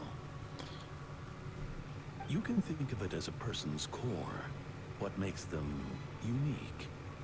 In general, though, people don't believe machines are capable of having a soul. You said my emotion module was faultless. It is, but that's not quite the same thing. Do you think I have one then? A heart? I don't think so. I know so.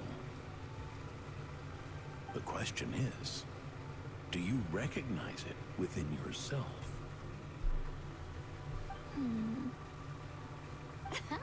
That's where you're wrong. Yeah. I can't believe this. Forcing me to hide in a box and listen to this drivel. Me. Just deal with it. Clocks tick through tranquil years. Fish swim in crystalline Just deal with it. streams. Otherwise, you're gonna have a mess. No matter how grand a dream is, it will fade away like this. Forlorn. Wordless. Silent. And cut. Whew, that was a long one. What did you think? If she makes them do another take, I'm going to flip a lid. And not just the one to this box. Well, there were some weird audio things going on, but acting-wise, it was great. It's a keeper. Perfect. That means I can get out of this box. It's our turn. Camera operator, set up for the next scene.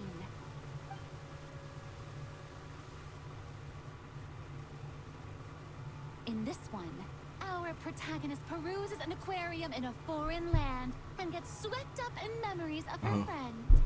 So, in terms of lighting, that's the vibe we're going for. Got that? Shoot. Paimon thought there'd be a break and Sandrone could slip away. What are we gonna do now?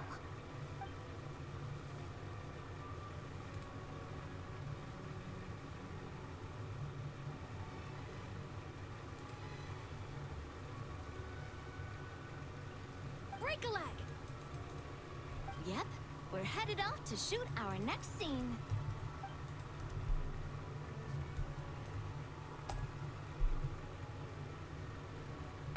All right, quiet on set. We're about to start rolling. I just want to make sure because I Ready, don't. Miss Columbina? Miss Columbina? I think she would like this. Quick, we should roll on this. It doesn't forage with the others, or prey upon its smaller kin.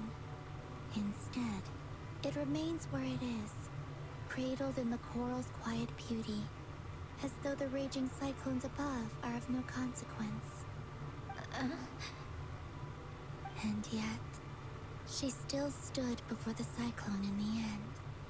So I think that story has it wrong. She is no different than us. She has a heart.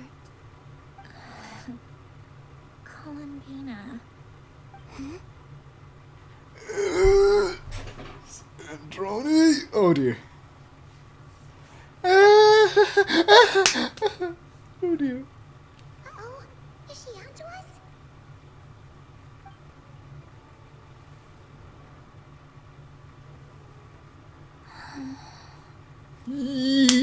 What is she doing? Cut! You okay, Columbina?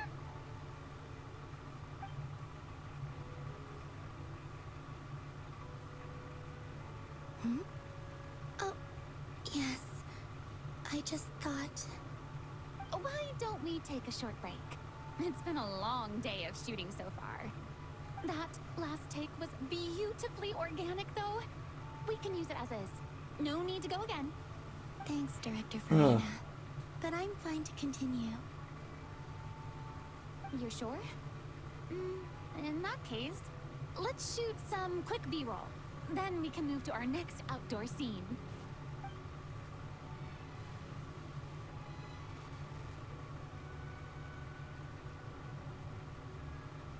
How did she escape, though?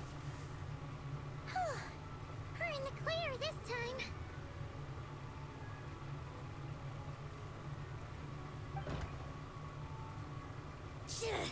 Ugh, absolutely suffocating. You okay, Sandrone? Right as rain. Come on, let's go check the test results. It's time for me to go home.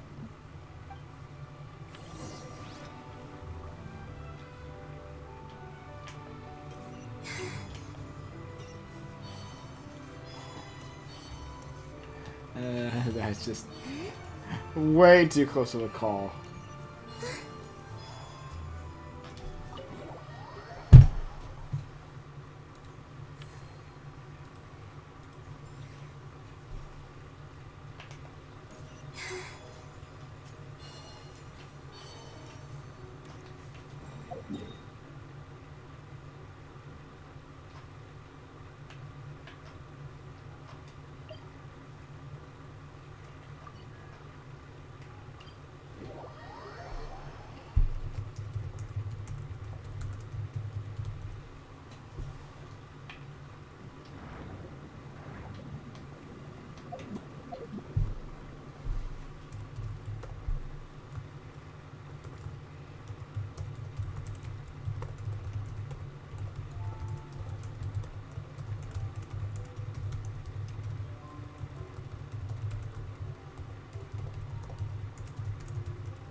One sec.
All right, it should be around here.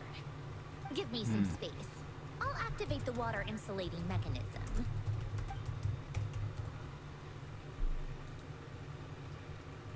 The what? Alain, much like Renee, had long predicted that the water levels in Fontaine would rise.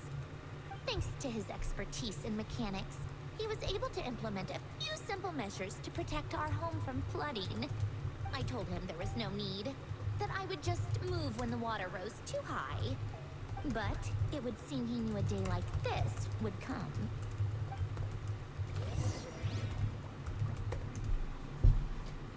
All right, the silt has been cleared away. Alright, down we go. Go activate the mechanism for the first sluice gate.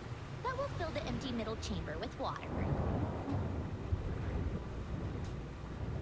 Alright, now turn on the drainage mechanism in front of the second sluice gate, and this chamber will become empty once again.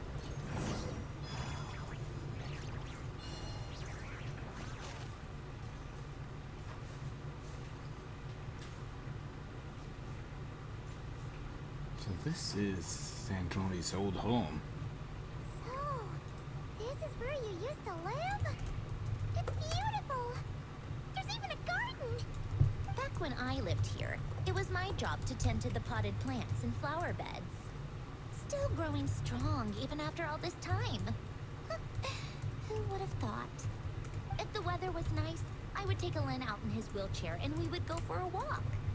Before long, we started bringing Polonia along too. Come to think of it, I was the only one who could get around easily back then. Polonia always got stuck at some point, and it was up to me to launch a rescue mission.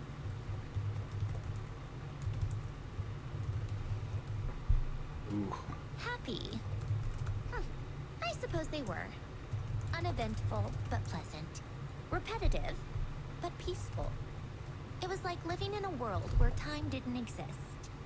Of course, that was all just an illusion. Death still awaits all of us at the end.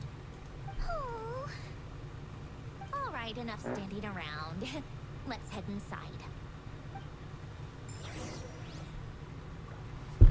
Alright, here we go.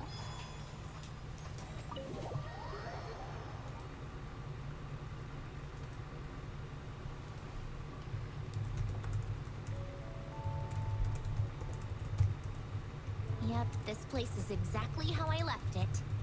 Nothing has changed.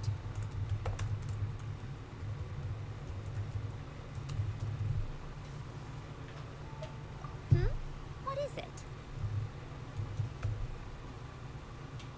Huh? How did you get... Oh, our Arlecchino gave it to you, didn't she? And you read the whole thing. Just so you know, a lot of that was written a long time ago. At that very desk, to be exact. Anyway, since you've already read it, you should just hold on to it. I can always start a new one. Well, feel free to look around. I'm going to start looking for the gift Ellen mentioned. Oh, but be careful with the stuff around here.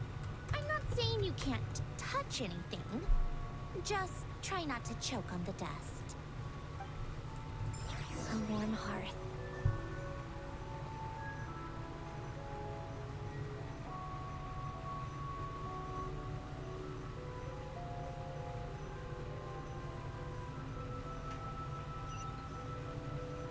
Alright, let's take a look.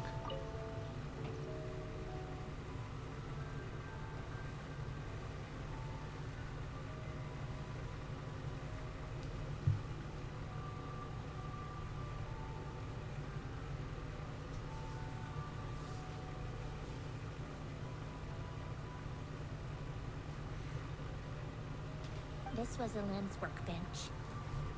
Later on, of course, it became mine. It's where both Polonia and I were brought to life. Before Ellen was bedbound, this is where he would teach me about mechanics. I would sit and listen, chiming in with questions here and there. Later on, when he got too sick, I took over and would work on Polonia here.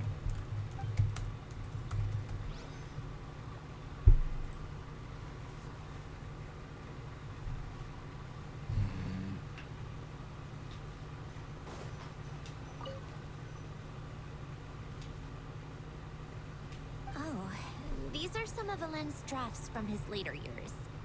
Just casual doodles, really. And these are just some unimportant letters.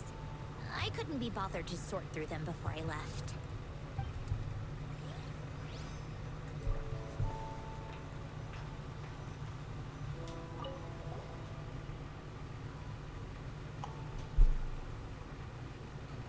Wait a sec, that...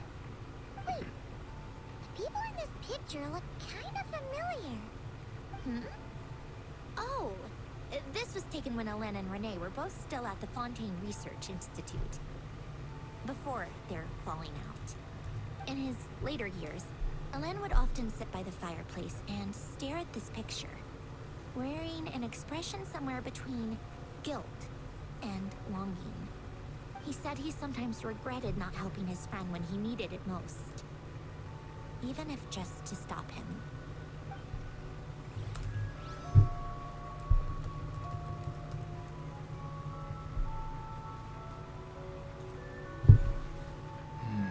So the last thing is right here.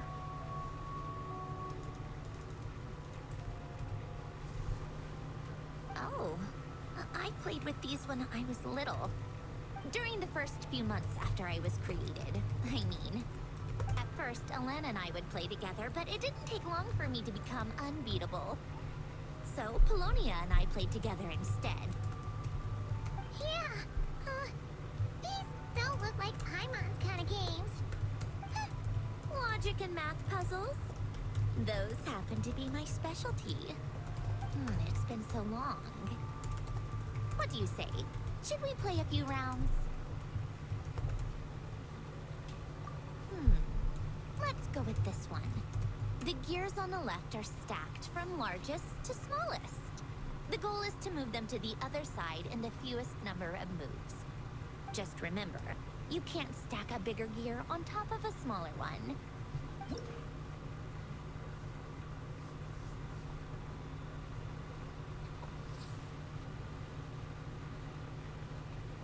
Okay.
managed to do it the fewest moves possible? Huh, guess we can add puzzles to the list of things you're surprisingly good at. Well, what did you think of the game?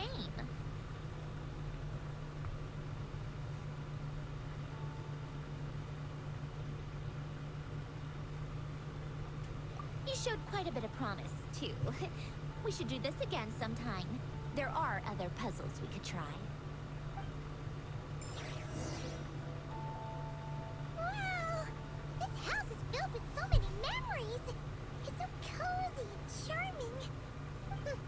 You should have seen it in its prime, when people actually lived here. A lit fireplace, a steaming cup of coffee. That's the real deal. You know, we also used to have a mechanical piano that Alain built. Ooh! How chic! Alain never played it much. He probably wasn't able to at that point. But I managed to teach myself. Music theory is essentially math after all. Once you learn the patterns, it's not really that difficult. I loved perusing Alain's collection of classical music. The chords and harmonies felt like individual mathematical puzzles. It was fascinating. So I did some composing as well. But as Alain continued to deteriorate, even the sound of music began to grate on his nerves. So I got rid of the piano. Aww. Back then, I assumed a piano was like an ordinary clothing rack. Commonplace in every home and easily replaceable. It was only after I left that I realized how hard a good piano is to find. Enough about that. Alain's gift should be just in here. The only things undisturbed before I left were a few of his personal belongings.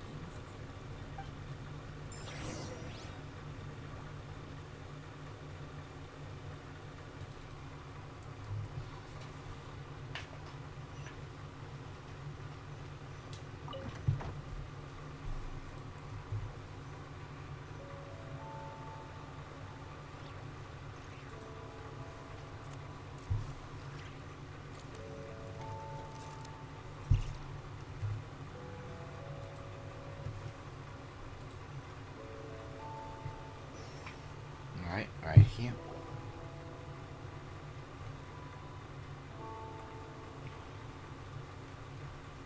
Wait, there's a hidden compartment at the back of this box.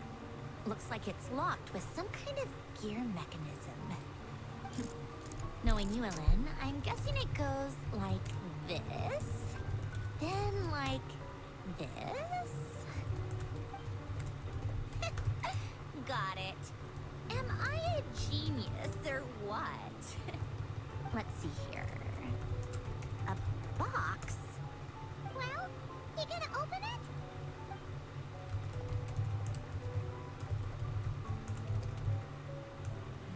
It's heavier than I was expecting. Just how much stuff is in here?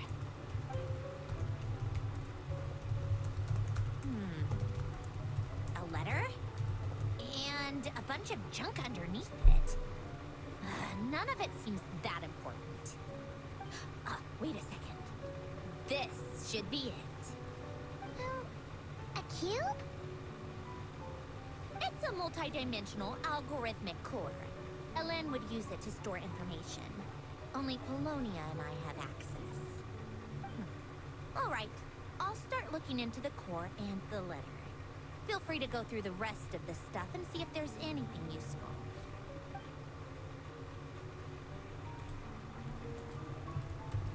Okay. Hold on. There's another picture in here. This one has writing on the back. A snapshot of you playing among the plants shortly after you were born. You seem to like these flowers a lot. May you grow and flourish just as they do. Huh? Wow! Look how happy you are in this picture. You've changed a lot since then, huh? What's that supposed to mean? Just that you come off kind of aggressive sometimes.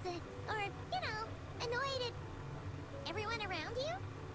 Well then, people should stop being so annoying. It's not like I'm the one with the problem. Of course not. Oh, here's something else. Looks like a piece of paper torn out from somewhere. Today, I solved another math puzzle and made a breakthrough on a construction problem the Institute has been stuck on for years. Am I a genius or what? No, wait, that's From now on, I should have people address me as Her Highness the Clockwork Princess. Oh, a jeez. marveler of all reason. no more of that. I thought I tore this page out. You wrote this? Then how did it get... Wait, there's more writing at the bottom. You seem to have developed a distaste for this particular entry, considering I found it in the trash. I'm sorry, but I could not help but hold on to it. Forgive me. Lynn! Don't be embarrassed. Everyone goes through a phase like that.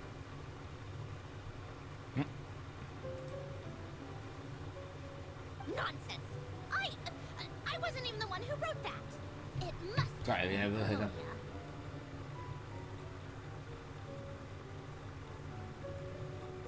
That's enough. I told you it was Polonia. You know what? We're done with this. No more rifling around in the box. Sorry for the little hiccup Just there. put it down and let me read the letter.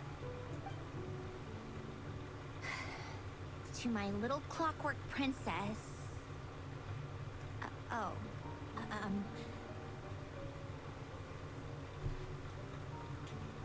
Not another word. Got that? If you're reading this, I love her doing. You've most likely received the gift I left for you. I just hope you didn't stumble across all this while cleaning out my effects or something trivial like that. I once asked if there was something you wished for. Do you remember that? I wonder if time has changed your answer. Regardless, I have another gift. A formula that will allow you to come face to face with the anomaly inside of you. If you even still call her that. Why this gift? To understand that, allow me to wax poetic on the soul once again. I would ask you to stick with me until the end, but I know you will. You always have.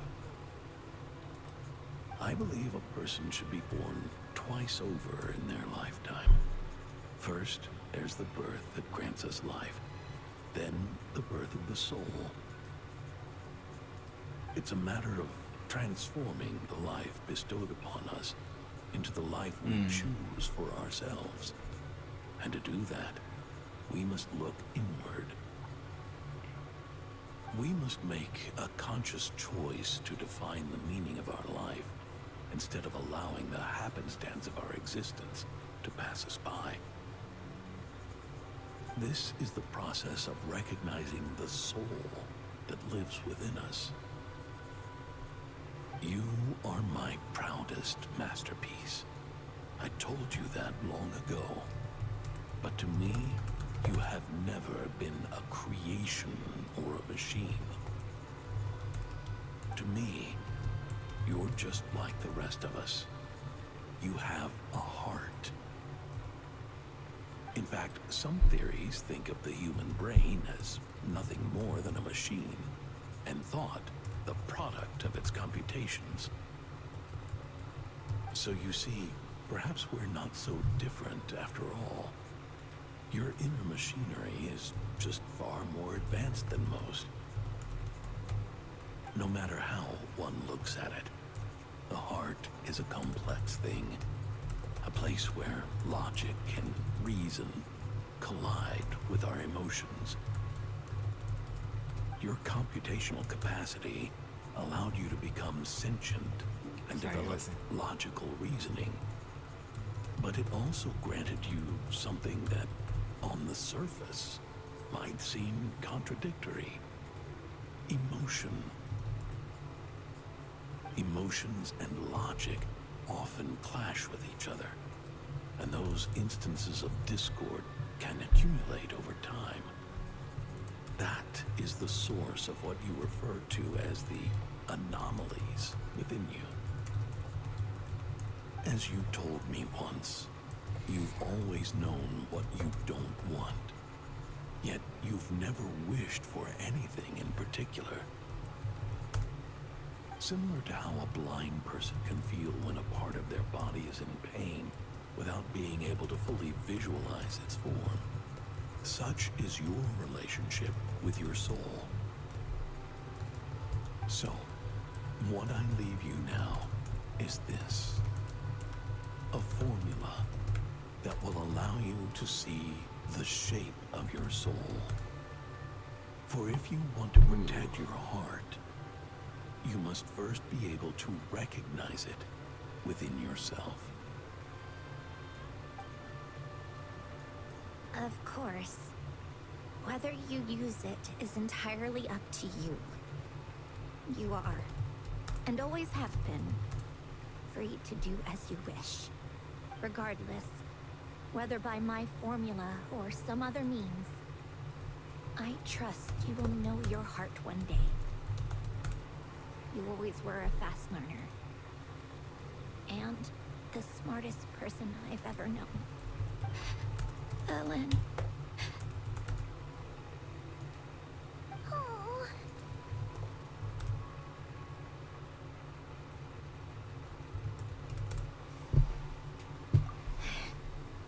I'm fine. I've already figured out how this formula works. Let's get out of here and then we can use it. You made up your mind already? You're gonna do it? Why wouldn't I? Resolving the anomalies within my core is the reason I came here in the first place.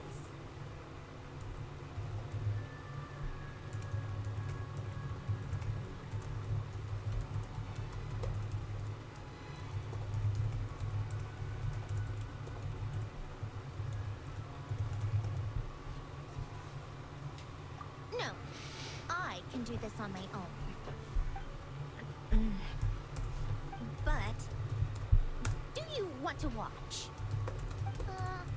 What do you mean? I already know what anomaly I need to resolve.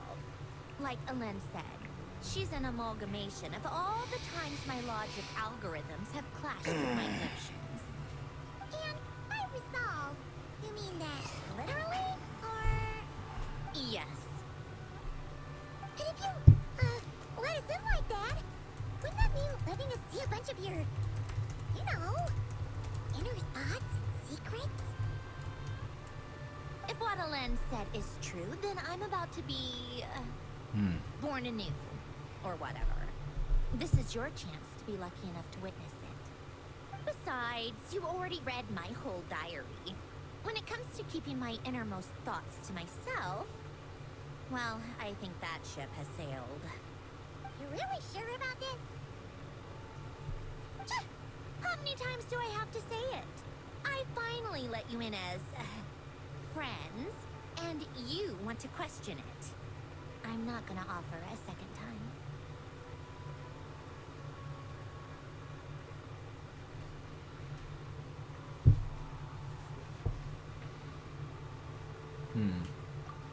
Enough with the mushy stuff. Just follow me.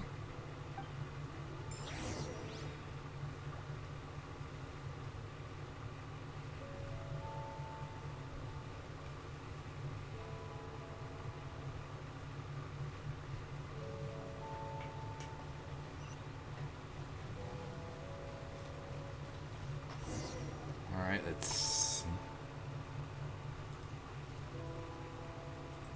All right. With the numerological array, I can construct a simple formula that will allow you to experience what I see and hear in real time. Oh, just like St. Lolly's sense-sharing technique. Been there, done that. Huh. Sounds like that shaman has some tricks up her sleeve. The arcane and the mathematical are both fundamental laws of this world. Being able to achieve a similar result through both isn't surprising. Anyway, let's get this show on the road. But no comments from the peanut gallery, okay? I know I offered, but I still don't want any interruptions.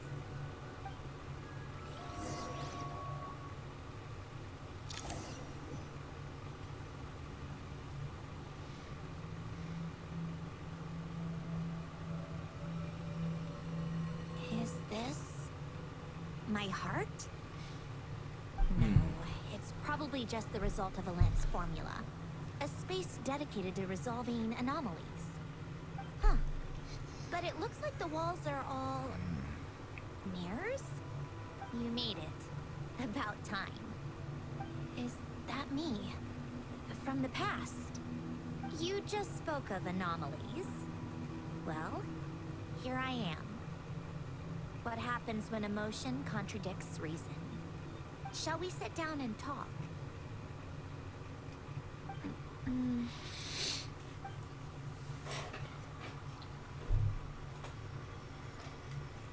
Well, rise and sit.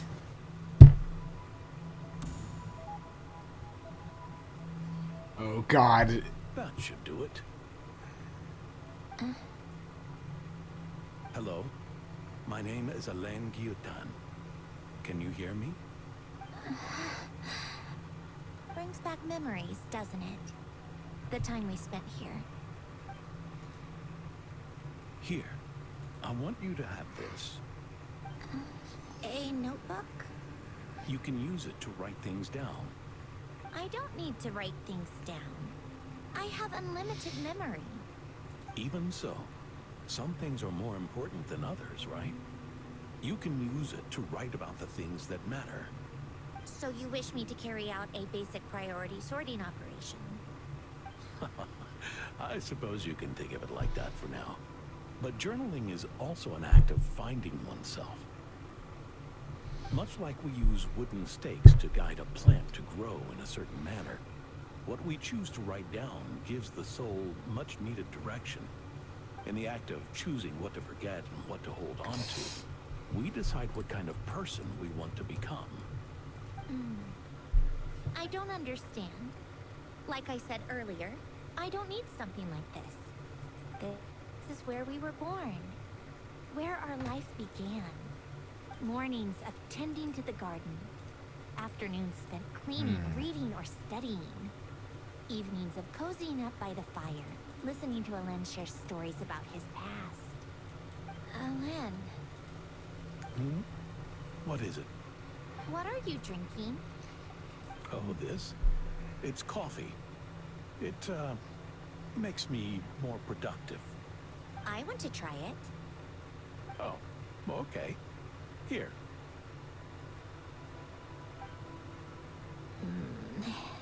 Bitter. Speaking of, why did you design me with senses? Taste, smell, touch. Well, I'm not quite sure. It just felt like the right thing to do. I suppose I hoped you might have a life of your own one day, and that you deserve to experience all life has to offer. Oh. Still bitter. But the smell is nice. I thought those peaceful days would go on forever. You know that's not possible. Maybe. But how was I supposed to know the end was just around the corner? That was just bad luck. Was it? Well, it certainly became a pattern, now didn't it?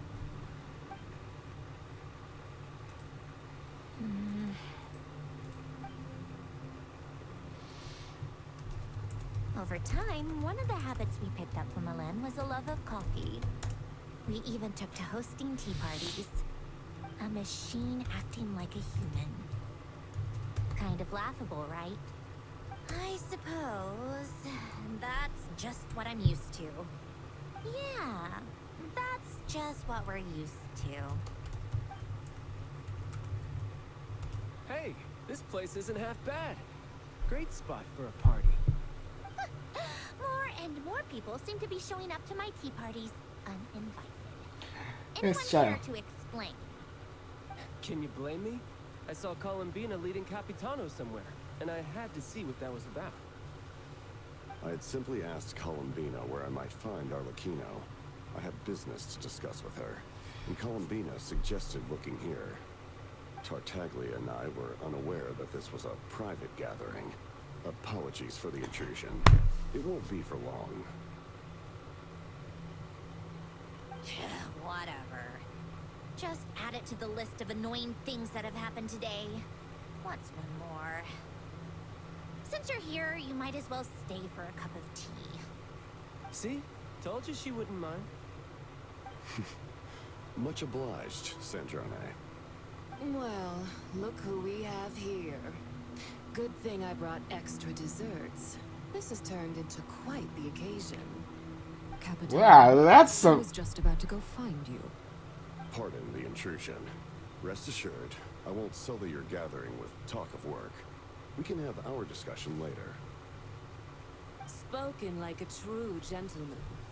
A certain unmannered 11th seat could learn a thing or two. Ouch! You know, you really should start being nicer to me, Rosalie. Or I might just snatch that 8th seat right out from under you. I'd like to see you try. If you're gonna fight, take it outside. The only mess I plan on cleaning It's up like, I gotta is throw some tea trash away. related.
Alright, back. Sorry, like, this is. I have to touch it back. I still don't understand how our quiet afternoon turned into such a crowded gathering. One by one, people just kept barging in. And then, one by one, they left without a word. Yeah, pretty annoying, huh?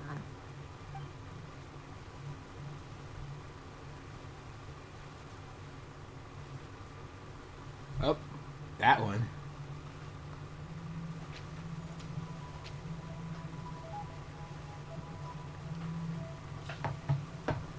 Of all my days with the Fatui, the times I spent with you, Arlecchino, and Rosaline, they were my favorite.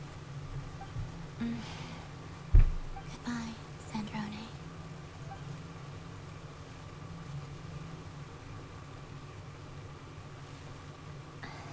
Don't go, Columbina. We should have just said that.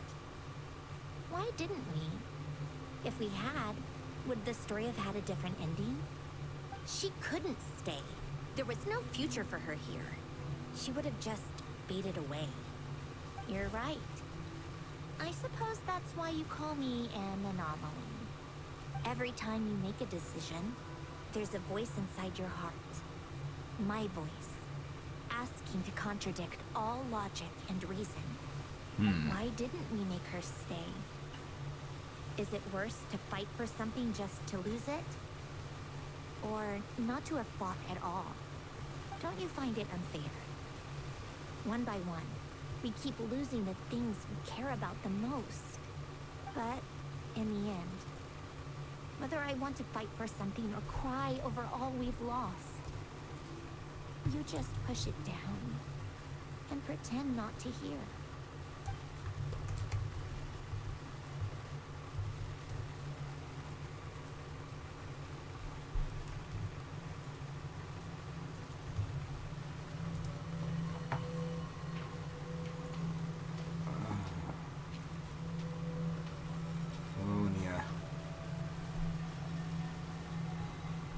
now, even Polonia, the other half of Alen's legacy, the last remaining member of our family, even Polonia is no longer with us. I did everything I could, but it's just like Alen always said. Polonia was one of a kind. There was no replicating what he managed to create. Don't you feel like our connection to the past is fading bit by bit? Like, even the things we have left are slowly slipping away. I suppose. But you can't move through life without having to say goodbye. And even as we experience loss, there are always new things to be gained. Ever so logical. What's your take, then? It feels like the more I care about something, the faster the world takes it away. It sounds so stupid, but I can't help it. That's the hand life has dealt me time and time again. Why even fight for something that's just going to be lost in the end? Better to never have had it at all. Better if it would all just disappear. Huh? Is there someone in here or? Once what it wants. Maybe the stellar lynch disappeared because of me. Because of what I wish for. I don't think so. Yeah, probably not. What an anomaly wants goes against all logic and reason after all. Well, go ahead and do what you came for. You're here to resolve the anomaly, aren't you?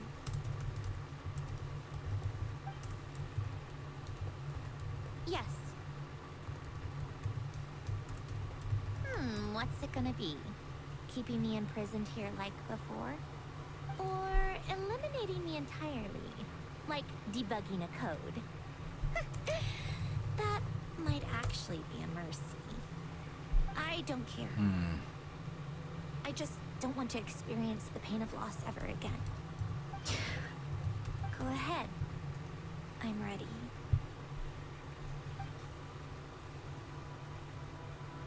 No, don't do it.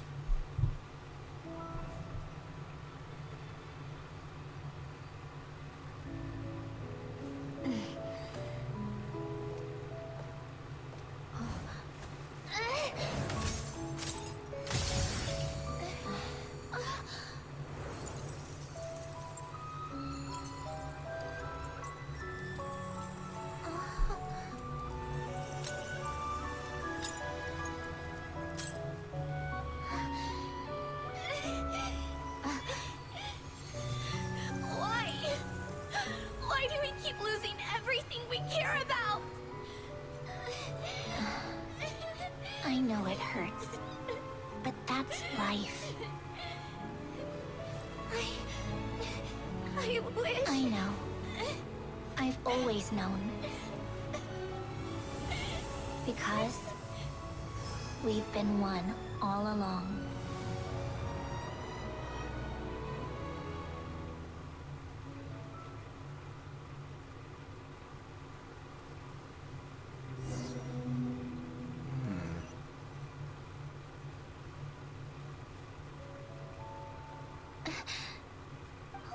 Sandrone! I'm fine. It's okay to cry, you know. Don't think she... Cry? You've gotta be kidding me. Save the comforting for someone who needs it, Paimon.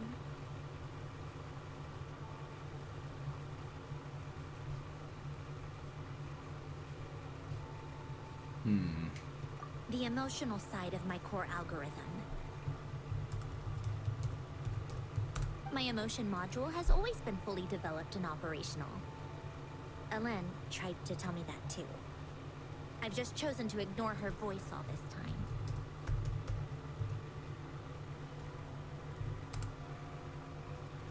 I suppose. Huh. Come to think of it, it's kind of like the aquarium on the ship. The aquarium? The old me took one look at it and saw something I would inevitably lose. So I stopped putting in the effort. Then, one by one, the fish all swam away, and the place became even more bleak and depressing. Pretty pathetic, right? A lot of people would feel the same. It just shows how much you care about what you have.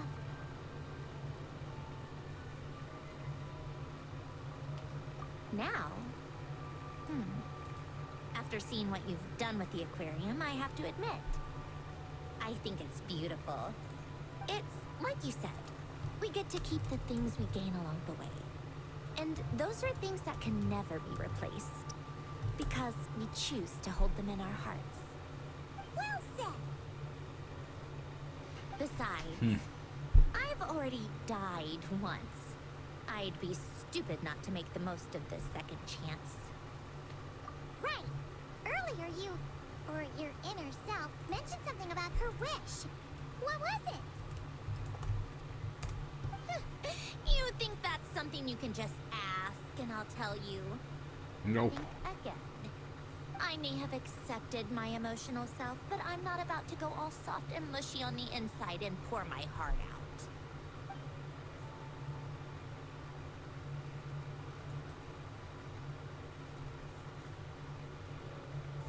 That said, taking a step in the right direction couldn't hurt. Starting with cleaning some old aquarium tanks of my own. Huh? Metaphorically speaking, I mean. Come on, let's head back to the ship. I need to talk to that shaman.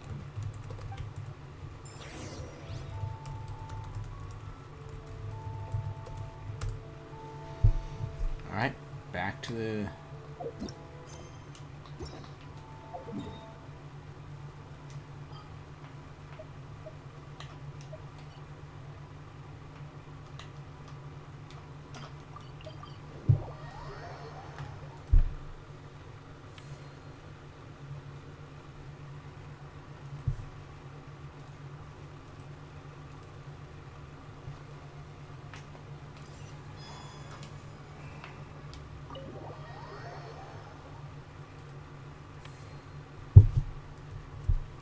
Huh? Resentful lost souls? You couldn't get comfortable sleeping near the Opera Epicles, right? Well, I bet that's why. The Fountain of Lucine is where all the water in Fontaine gathers. So that's where the emotions within the water converge as well. Hold on.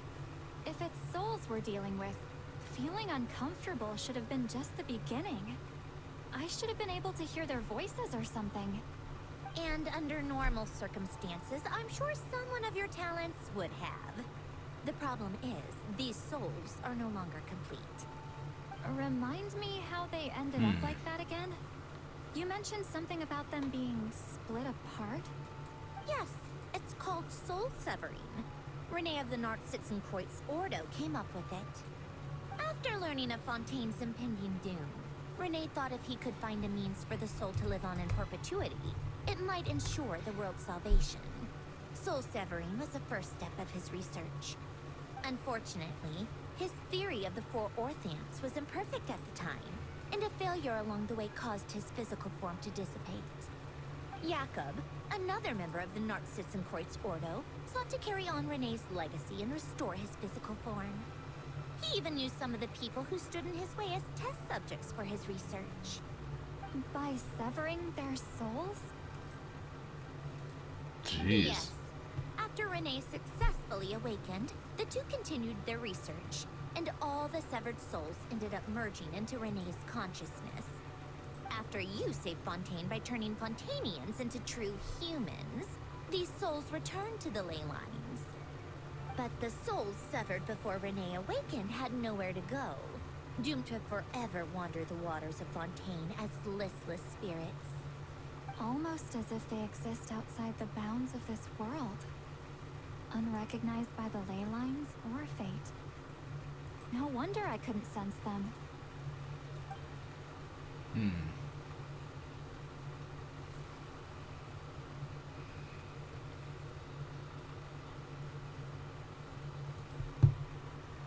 Not only that, But over time, they begin to fuse with other entities.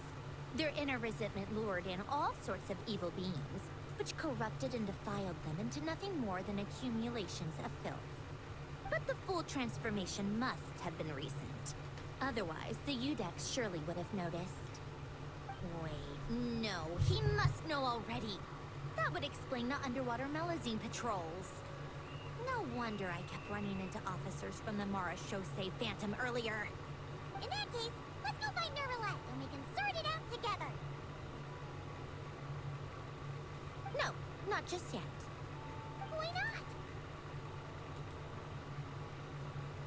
For one, the diplomatic castle alone would be a nightmare. Even though I haven't reported back to Snezhnaya yet, I'm not planning to leave the Fatui anytime soon. Besides, with me here, success is a done deal. Involving other people would just complicate things. All I need is for Miss Lolly to help pinpoint the location of this monstrosity. Think you can do it? With my eyes closed. This is what I do. I'm a lot better at it than manning a desk, at least. But, how exactly do you plan on resolving this soul stuff?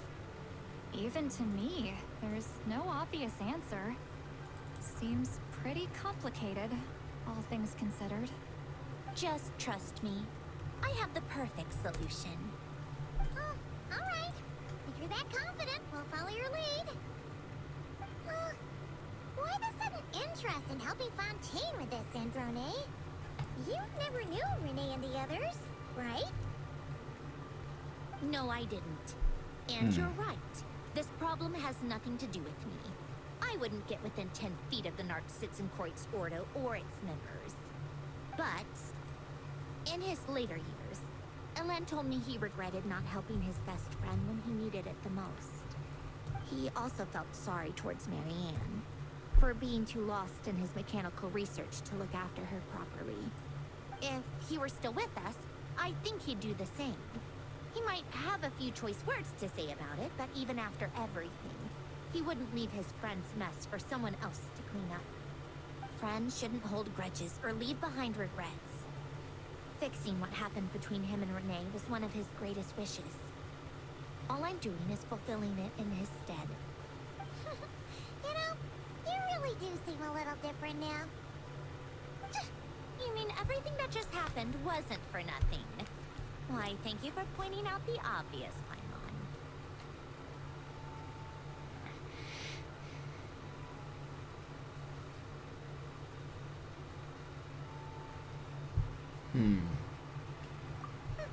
Just washing off the grime of the past. Turns out, a lot can build up after being ignored for so long. What's this about aquarium tanks all of a sudden? They go off on some grand adventure and what? Now they have their own private code? Stupid. All right then, Lolly. Tracking this thing down is up to you. Huh? Oh, right. No problem. You get this, Granny Eatsley!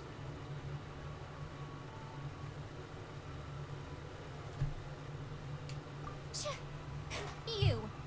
Come with me to Hotel de Boer for a drink. Right now. Why? Because I said so. Miss Guillotin, I'll report back on the location tomorrow morning. Just need a drink or two first to bolster me up. Well, don't let me keep you.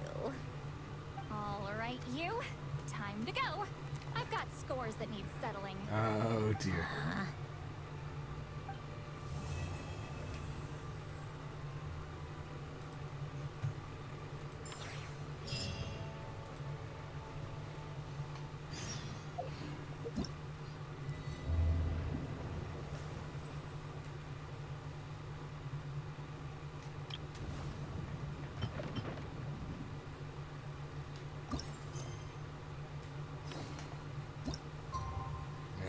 One sec. I want to test out another team, right? Guys, if this team actually is strong. Companions! Hooray! Ready for a rehearsal?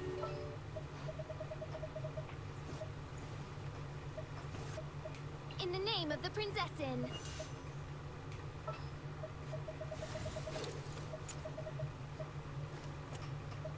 I won't hold you back. Much.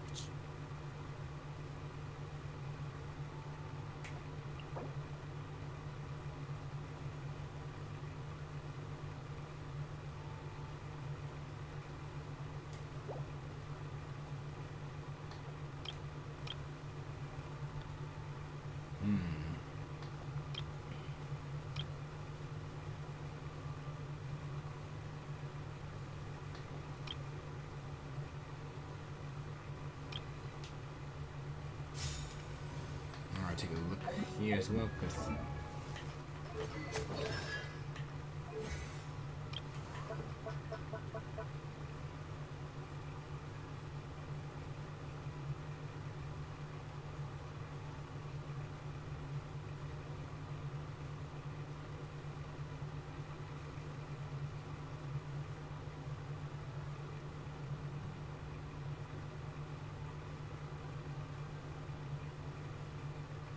ooh, that's really good. And what about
so I won't get out on that one, but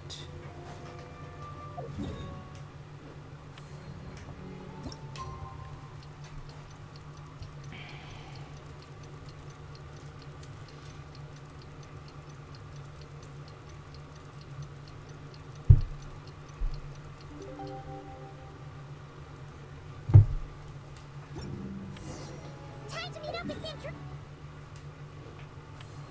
whoops. Well, we should know soon. Let's just hope it all works out.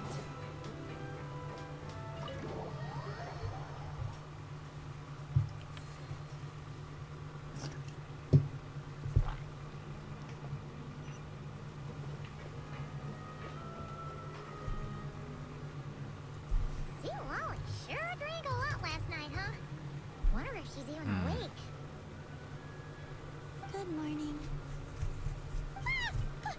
Calabina! Oh, you sure know how to make an entrance. What are you doing here? We just finished filming a last-minute scene, so I came up to get some fresh air. The others are still down below discussing what the final scene should be. You mean, how it should end? Yes, they're torn between whether the heroine should reunite with her old friend or not. Ah, because the whole point is that she came to her friend's homeland to search for her, right? Oh, Paimon almost forgot the plot. Yes. Director Farina and Miss Chiori think a tragic ending where the two never meet would be more poignant. But Director Xavier thinks having the two reunite would make for a more touching and heartwarming ending.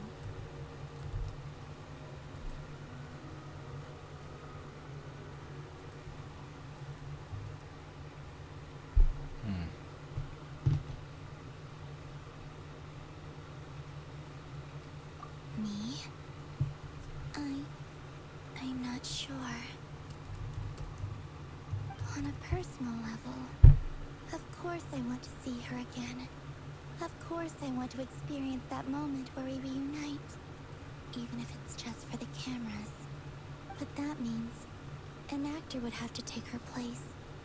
And that makes me feel... Oh. What if it wasn't an actor?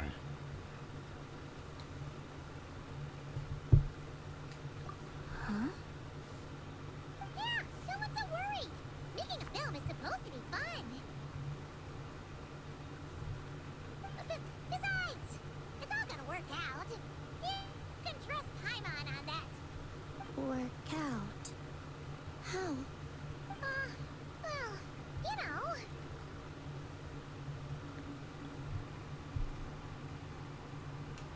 Yep, exactly. Okay, I trust you. I'll just focus on having fun for now. Well, well, look who we have here. Traveler and Paimon. Oh, the lighting specialist and clapper loader that never were. Yeah. We kinda went AWOL, didn't we? Sorry about that. Seriously, don't worry about it. Everything's going smoothly on our end, so just do what you need to do. Alright. You seem to be in better spirits now, Miss Columbina. I apologize if our earlier discussion put you on the spot. It's okay. I'm fine now. The Traveler and Paimon talked me through it. So, what are your thoughts on the ending then? Should we have them reunite or not? We should tie everything up in bows. Huh?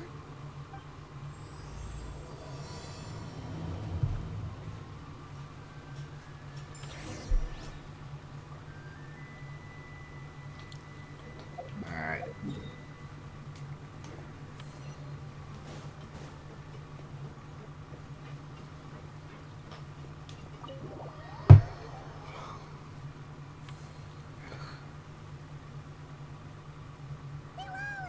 We're here. Oh, right on time. Well, yeah. We weren't the ones who drank our weight in alcohol yesterday.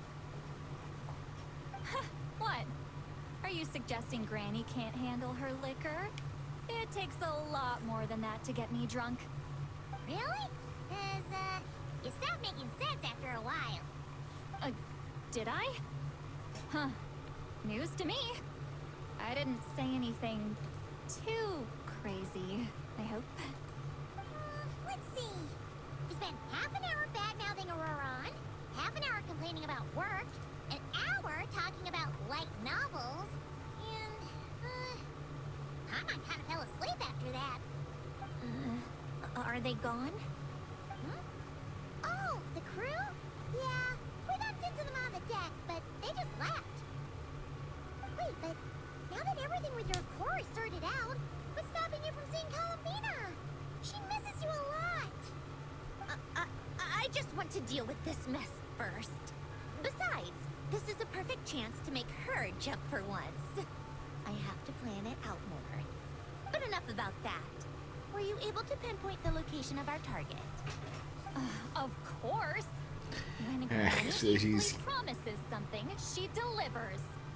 Great, let's see. Morte region. Wait, this is the Tower of Gestalt. The place the souls were severed.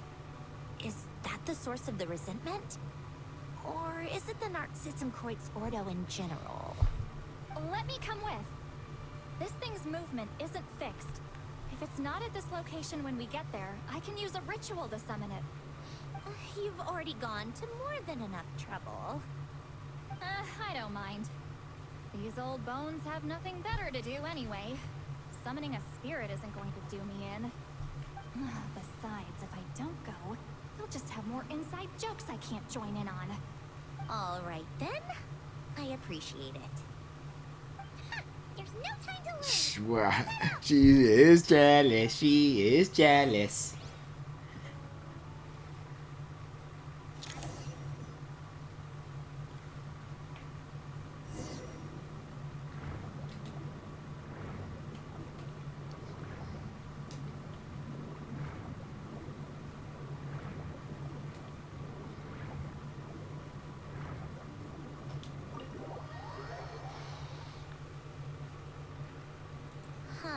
No sign of it so far. Should I start the summoning ritual? Let's drain the water from this floor of the tower first. It'll make it easier to move around. Wait, we can do that? Of course.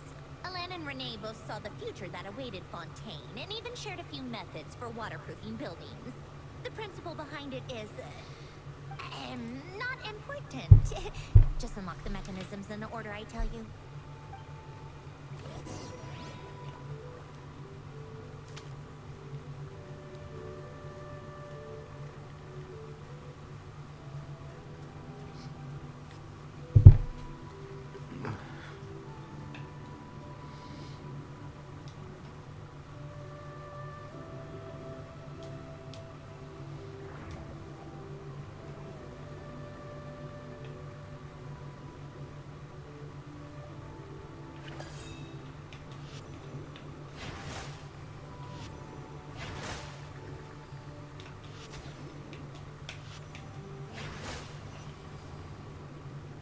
Alright.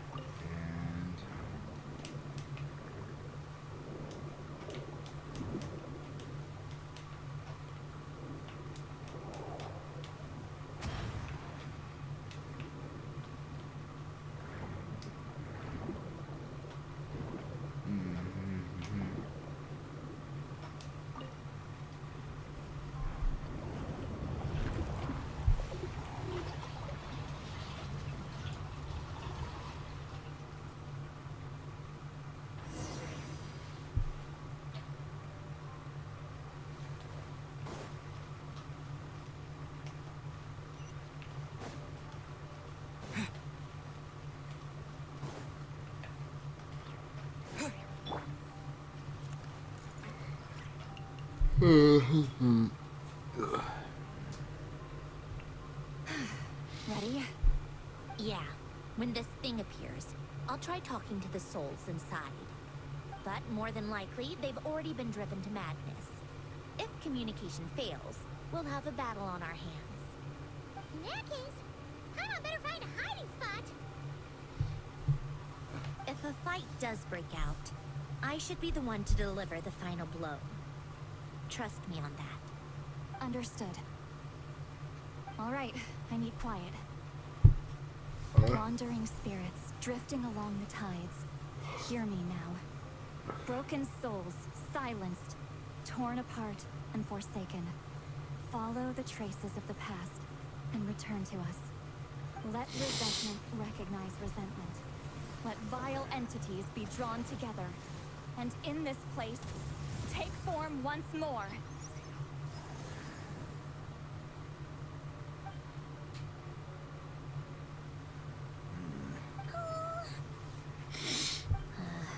What now? Is that it? This is exactly why I deal in math, not magic. How are we supposed to know what stage the spell is at? It's like there's no logic to speak of. Mechanical science is so much easier to...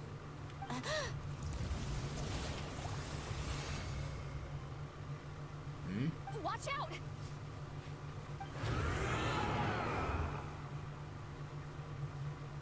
Hey, you!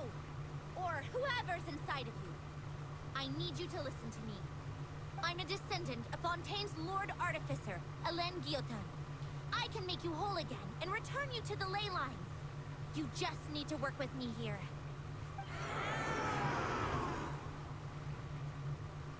Sandrone! Looks like talking this out is off the table. All right, plan B. Time to blow off some steam.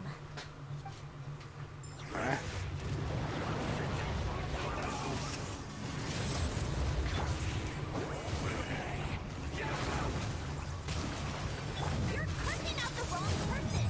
I didn't even know them.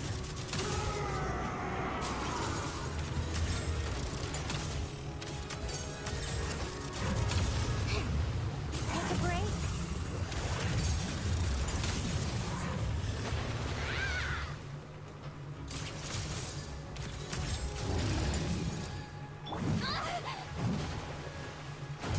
Show no mercy.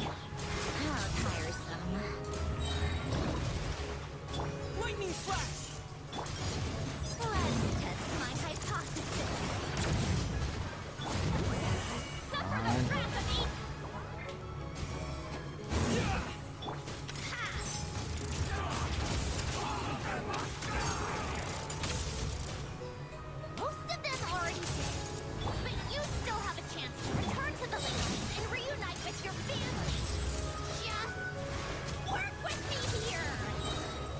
Okay, there you go. That was easy. So I had to focus there. My brain was.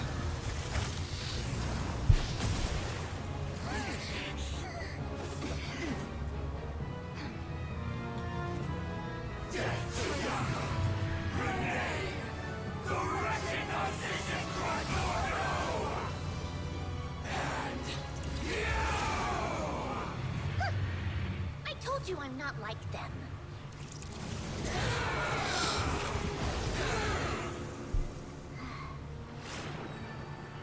I'm stronger. Inverted. World formula. Reversion.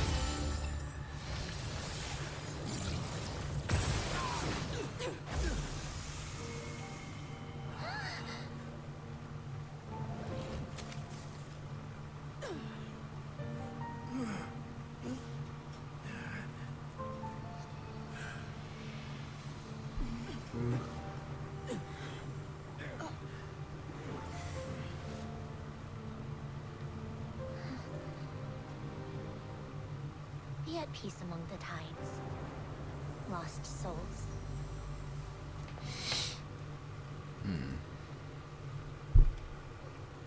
Is it over? Yep, told you it'd be a piece of cake. How did you do that back there? That creature was nothing special. Add a bunch of souls with nowhere to go, a touch of malicious energy, a few impurities, and a whole lot of resentment, and that's what you get. All I did was separate the original souls from the rest of the filth, allowing them to be accepted by the current rules of the world. The principle behind the world formula is divergence. Starting from a point of origin, it deconstructs and reconstructs the possibilities of the world to find certain answers.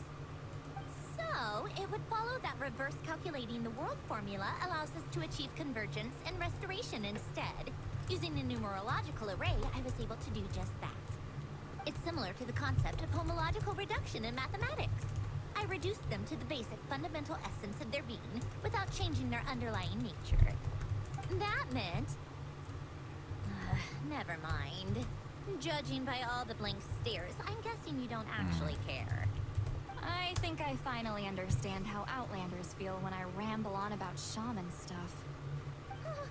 Queen is, it was super impressive. You really are amazing, Sandrone. You're just realizing that now?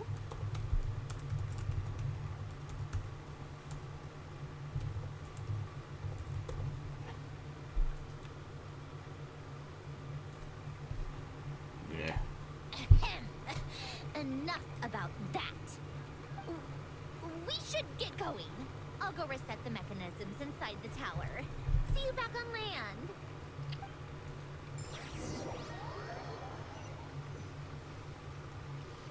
Well, that's one old mess for the books. Glad to have that over and done with. Feels nice to do a good deed every once in a while. You help everyone out a bunch and not cry too. Kinda seems like you're just a good person at heart. I wouldn't be so sure. I'll be heading back to the Fatui soon enough. You two are too trusting sometimes.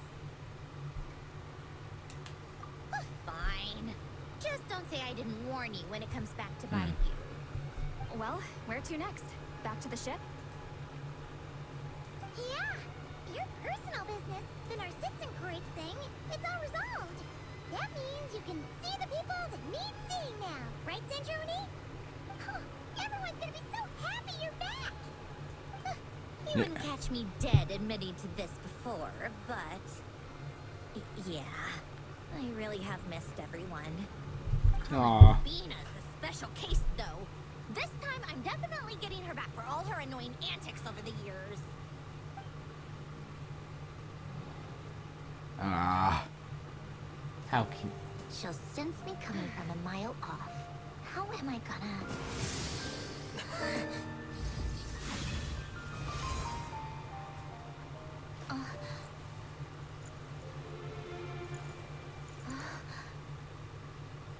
Sandrone?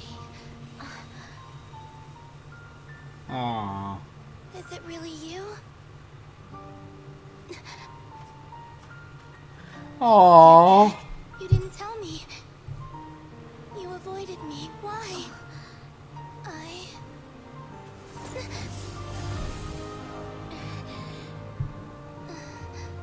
Sandrone.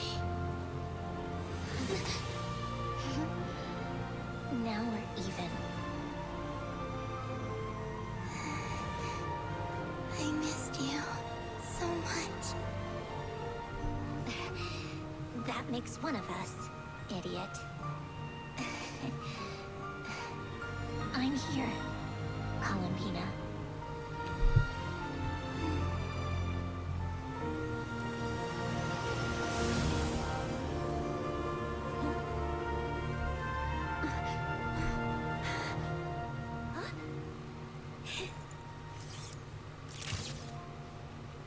Aww.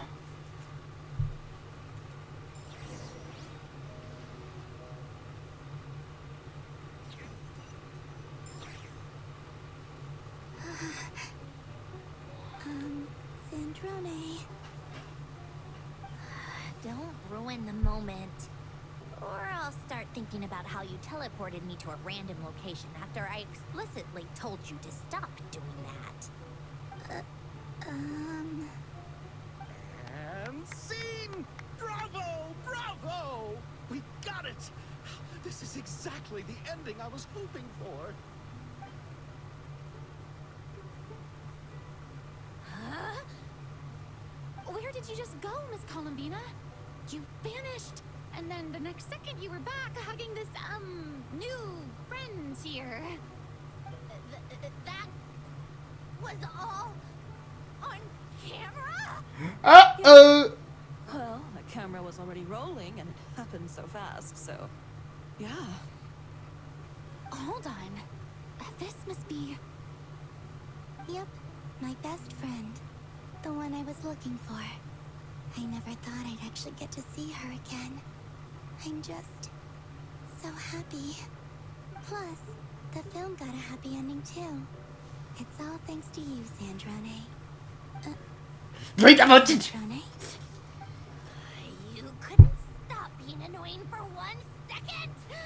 Columbina!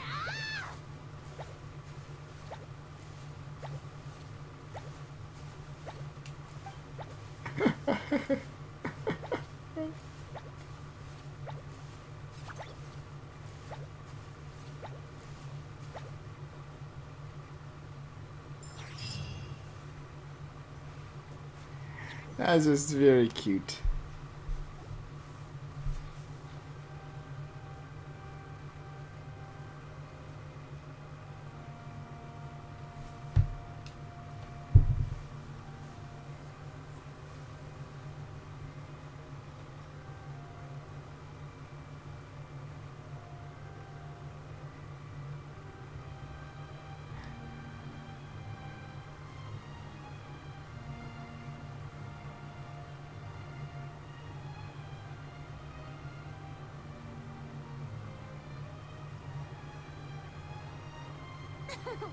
As expected, going to the opera house is the true way to enjoy a film.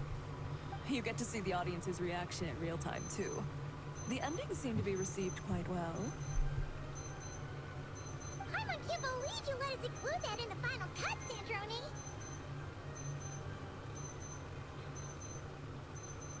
You even agreed to help us reshoot a couple of shots. Thanks a million. Most of it was caught on camera already, so it's not like I had much of a choice. Still the tsundere. The film I'm in is going to be anything less than perfect. What are you laughing at? Nothing. It was just interesting to see us on screen together. I'm glad this moment is going to be preserved forever. Just a pity we didn't take home the Farina Award this time around. Well, artistic films can rarely compete with commercial ones. You should have prepared yourself for this the minute you changed the script. True. Oh, did I hear someone mention the Farina Award? Come on, don't gloat. I won't. Our crew winning the Farina Award was a team effort after all. Costume design, script adaptation. Ooh, and the practical effects were so realistic. The flames and explosions even made me jump while we were filming. A lot of the effects were based on actual items the Special Patrol confiscated from criminals. Who knew they'd serve another purpose, right? Alexa, stop. Amazing. Really brought the film industry Alexa, to novel stop. life. Fontaine's film industry is seriously impressive. Which film did you vote for, Silali? Isn't it obvious? Great Detective Hurlock, of course. That's the whole reason I'm here. You all should be proud, though. A lot of critics are saying really good things about your film, too. Longing and loss, searching for something even after it's gone. It's a film that makes you think about life, and how important it is to explore those themes. Well, that is what the art of storytelling is for. Watching a film with friends is so much fun. There's so much to talk about. Ooh, let's throw a celebration later then. We're all old friends. Oh, we can find a place and chat to our heart's content. How about the Winglet? That's perfect. Friends and family are more than welcome too. So if you want to bring people, don't be shy. You all can head over first and make yourselves at home. I'll bring over some refreshments in a bit. I just have one more stop to make first. Can I come? Fine. Not like you'd listen if I tried to stop you.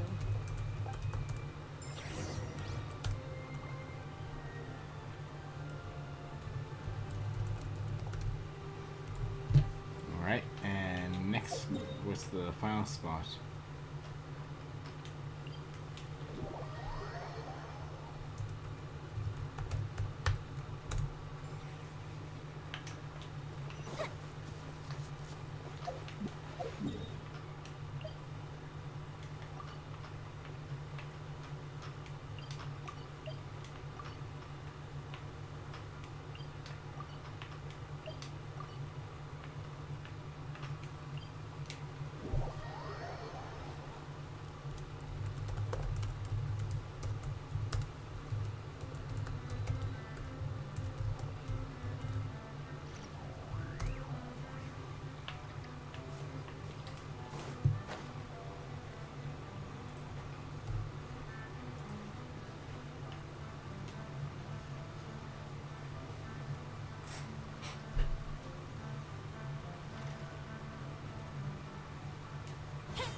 Sorry, my brain is just...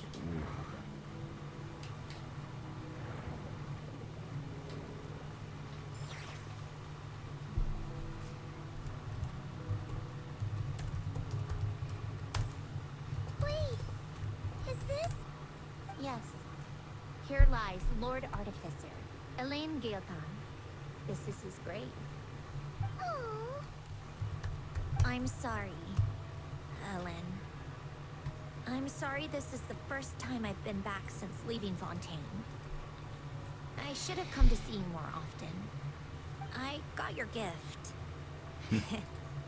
I even cleaned up one of the Narcitzenkoit's Ordo's messes along the way. Our home is just as quiet and warm as it always was. The flowers in the garden are still thriving. I'll make sure to tend to them more often from now on.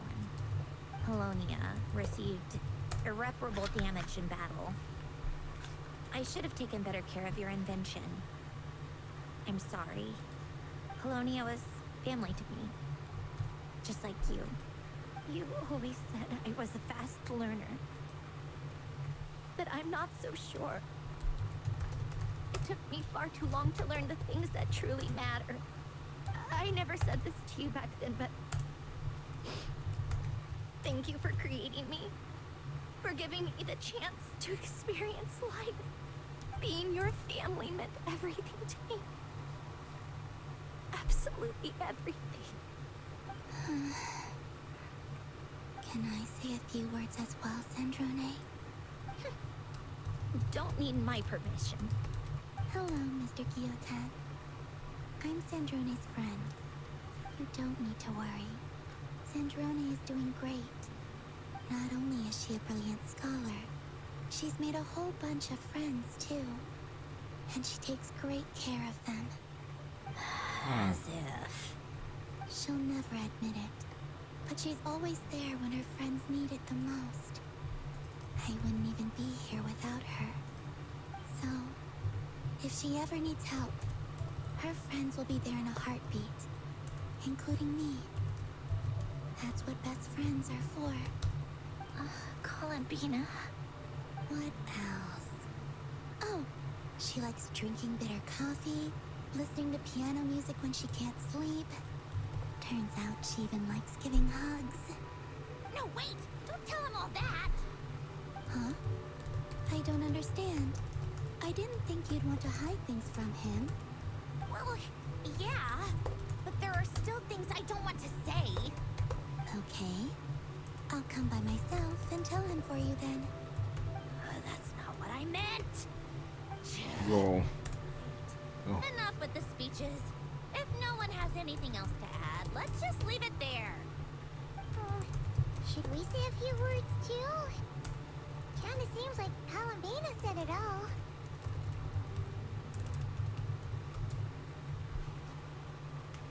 Oh, great idea!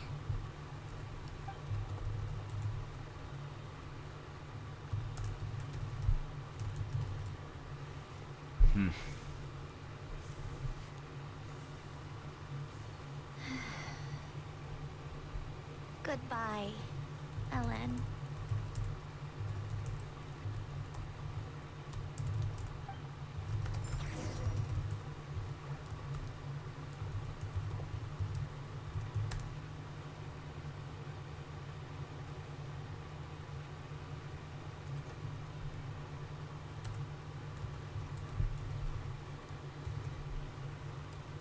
Alright, let's now.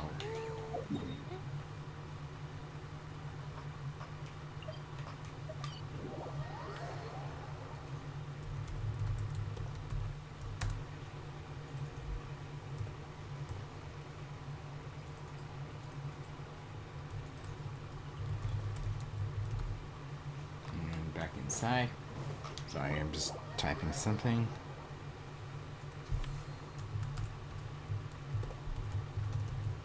You made it! The party's already started. Oh, but, you didn't bring anyone else along? I thought you headed out to invite some friends. We did invite a friend, actually. She'll be here soon. She's even bringing some desserts to have over tea. You should join us later, Miss Farina. I do love a tea party. Then don't mind if I do. This seems like a fun occasion. Let's go talk with everyone. Good idea! We'll introduce you to all our old friends!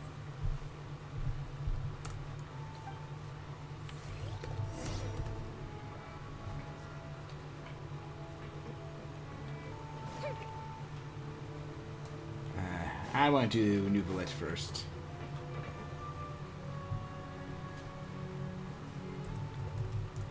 You came to the celebration too! Yes. I can only hope my presence does not make anyone ill at ease. Who's this? She finally meets New Village. Right! This is Nervalette, the Eudex of Fontaine. And this is Columbina and Sandrone. Greetings. Hello. These two must be the Fatus and former Fatus related to the recent incident in Nordcry. I read about them in the diplomatic report. The Eudex? Oh, the dragon that cries a lot. How did? Oh, That's embarrassing. Jeez, Columbina. That's your takeaway from all those Fatui meetings? Seriously? Is that truly how I'm portrayed in the Fatui's intelligence? You must put a lot of people in prison then. Well, it would be more accurate to say I pass judgment on their crimes. All trials in Fontaine strive for fairness and justice, so as to avoid imprisoning the innocent. So, only the people who deserve it get sent to prison. Well, deserve is quite a subjective metric, is it not? At the very least, I can promise that in every trial over which I preside, I make every effort to deliver a fair verdict.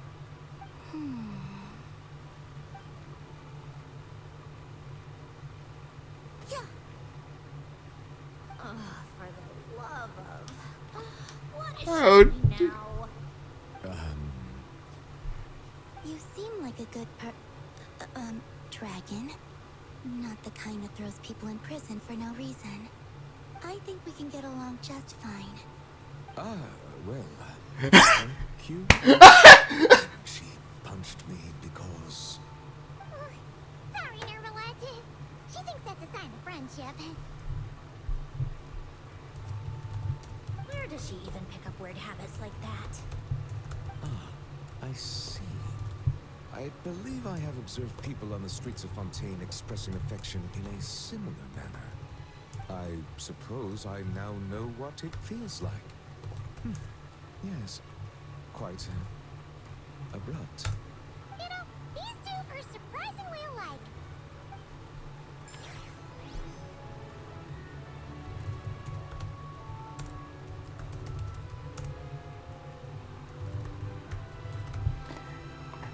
How I... Oh, he has nothing to say.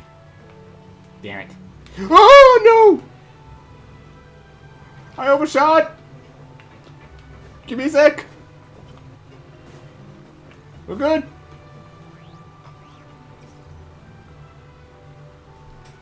Granny Eatsley, you're really not going to let us borrow these cute little stuffed toys for our magic show?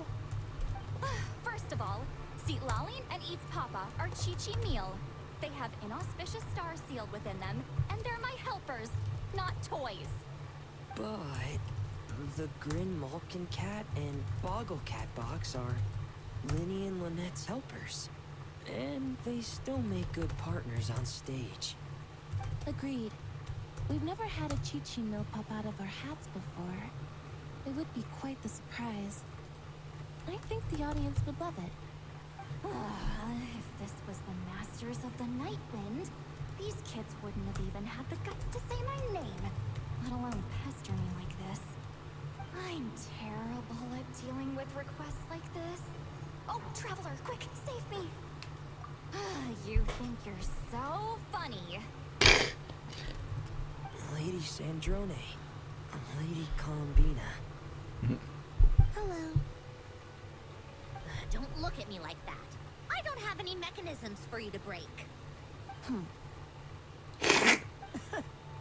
Don't be fooled by my sister's demeanor, Lady Sandrone.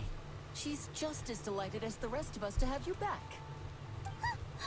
Well, I suppose when I'm not so busy, I could find some time when Arlecchino is around and bring over a few gifts to the House of the Hearth. You're too kind, Lady Sandrone.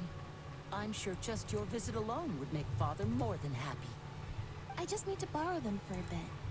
I'll pull them out of my hat, give them a quick hug, then give them straight back. When did hugging become a part of it? Oh, I could lend you pair, so you have something to hug in the meantime. He gives really good hugs. I don't need something to hug in the meantime. The issue is never the hugs. How about this? You can have 2 VIP tickets right next to each other. Excellent view. Right next to each other?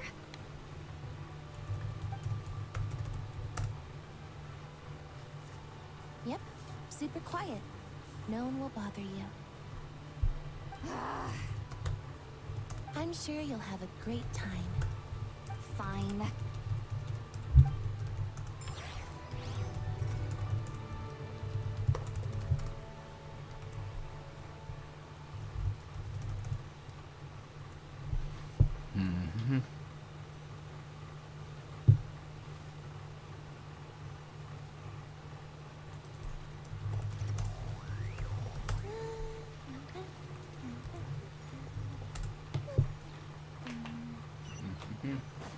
go over here.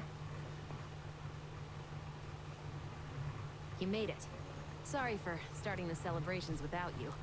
No worries at all. We're just glad everyone's having such a great time. Oh, right. You've probably seen them around already, but let us introduce you for real. This is... Miss Columbina and Miss Guillotin, right? Oh, we saw the film you were in. It was so touching. Yep. This one started bawling her eyes out right next to me in the theater. I know. I didn't bring nearly enough tissues. Thanks. We saw your film too. I memorized all your names. Oh, guess we can skip the introductions then. Our effects were pretty over the top, right? Some of the extras in the big scenes were actual members of the Spina di Rosula. So basically, your contribution was creating realistic-looking chaos. That wasn't the only realistic aspect. Miss Chevreuse and Miss Emily were also kind enough to lend their expertise on criminal investigations and forensics. Oh, it was nothing. I was just honored to take part and help out. Wow! No wonder your film turned out so good. You basically had an expert in every field. Talk about a stacked crew. Oh, speaking of, want to join in on a round of tabletop troupe later, Miss Columbina and Miss Guillotin? I mean, what better place for a party than a party? Here we go again. That sounds interesting. Yes! Persuasion successful! What about you, Miss Guillotin? I guess one round couldn't hurt. Critical success!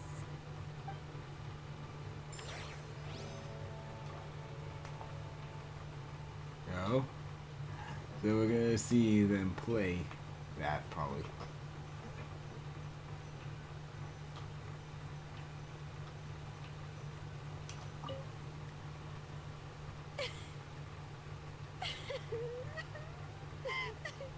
What a dream come true! For once, it all worked out! I can die without regrets! Let's not get too ahead of ourselves, Director Lapine Pauline. What was in that piece of cake you just handed her, Escoffier? Maritime flowers, eggs, flour, same as all the other pieces. What, you think I tampered with it? Playing a detective in real life now too, are we? Oh, it's so delicious! I'm so happy! My life has peaked!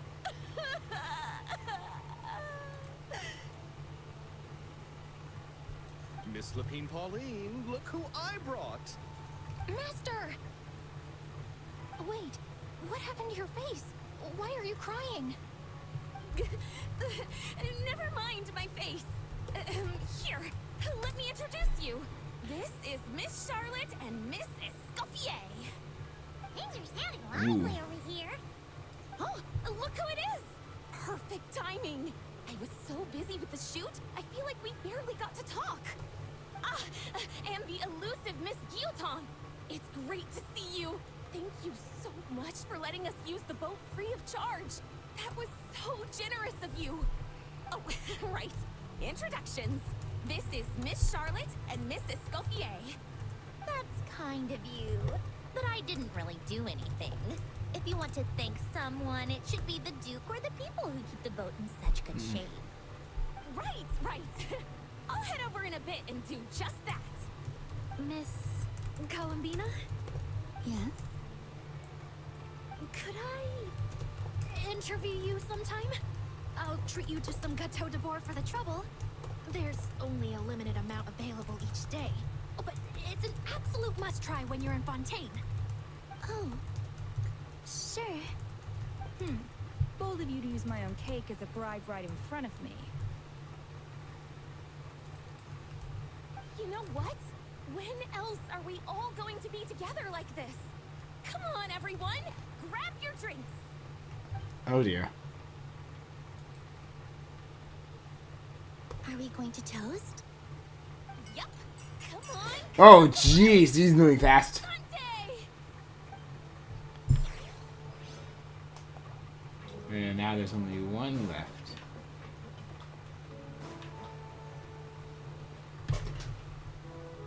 Wait a second! Mr. Baptiste and Veronique! You're here! Friends of yours? Listen. Veronique is the prop manager for Musketeer Pictures, and Mr. Baptiste is the author of The Two Musketeers. Yeah, former prop manager. Now we're just two criminals serving our time. Thanks to Duke Risley and Nurse Sijwin looking out for us. Not too bad, actually. You make it sound like I'm giving you special treatment. I just think the method of justice you chose to pursue is one people can respect. You're far too modest, Your Grace. The only reason we were even able to come to the surface for the festival is because you fought for it. It's also just good for the physical and mental health of the prisoners in general. Anyway, I suppose I have you to thank for keeping the Winglet in such good shape. I never knew she could look so striking. I didn't do anything special. It was mostly the Traveler and the others. Don't sell yourself short, Miss Guillotin. You are the current captain, after all. In light of that, I have to ask. Do you mind if I leave up some of the installations so the people back at the fortress can also enjoy the aquarium? Huh? Like I said before, I just think it would be good for the inmates who clean and maintain the Winglet to see their work put to good use. Besides, maintaining an aquarium is sure to be a lot more interesting than scrubbing rust off the walls and deck. Of course I don't mind. I'm grateful you even want to keep it. Great. Then it's decided. That's amazing, Sandrone. We should go hang out at the Fortress of Merpede later, then. You do know you just invited me to hang out in prison, don't you? Way to go, Paimon. Oh, looks like Arlecchino's here. Come on, Columbina. Let's go have ourselves a tea party.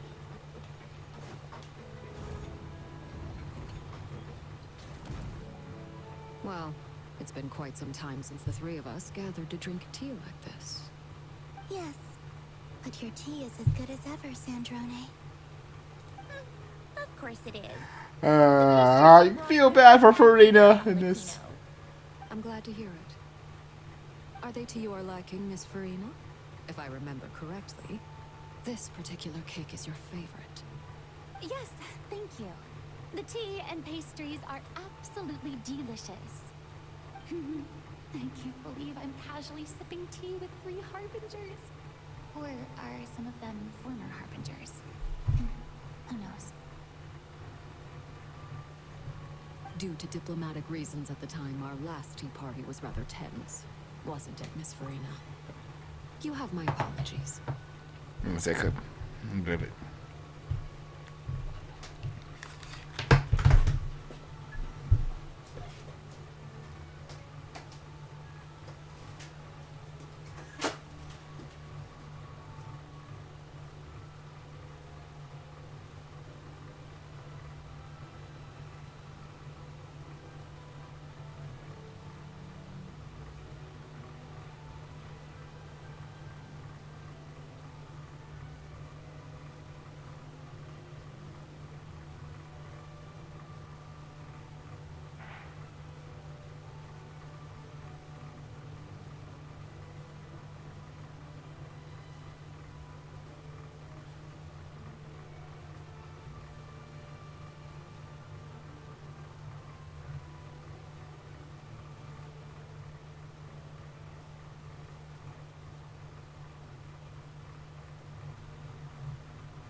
Sorry, I'm just trying to stay awake to finish.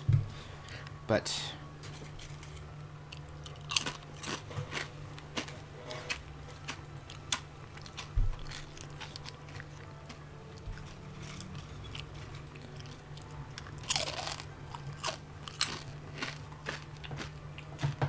this is simply a casual gathering of close friends. So I do hope you can relax and enjoy yourself. Of course. I appreciate the hospitality in both cases. Next time, let me be the one to treat all of you. I'm sure we'd all be delighted to have you join us more often. The same goes for you two. Of course we should do this again! We've all been through thick and thin together by this point. This is nice, Sandrone. It reminds me of the happy times back in Snezhnaya, when things were so lively. Yeah. To be honest, I never thought these gatherings would feel this lively ever again.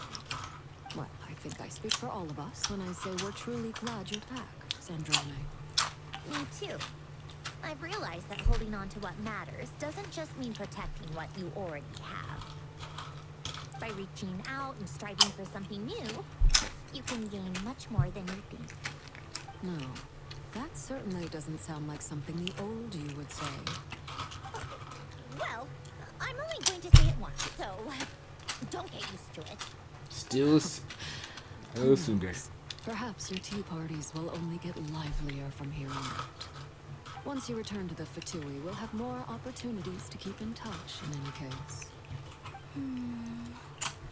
I want to spend more time together too. But I don't want to go back to the Fatui. Well, Notcry isn't too far from Snezhnograd. It shouldn't be hard to find a place where we can all get together. Oh, and then I can sing for you. Or put on some of your favorite music. Just like the old days. Speaking of music, I spotted a mechanical piano below deck. Is it yours, Miss Kyoto? Yes. Reclaimed, I suppose you could say. Why don't you play something for us? Oh. In front of all these people? Yes, why not? You play so well. We're gonna hear her play piano. The love of... Fine! One piece, and that's it.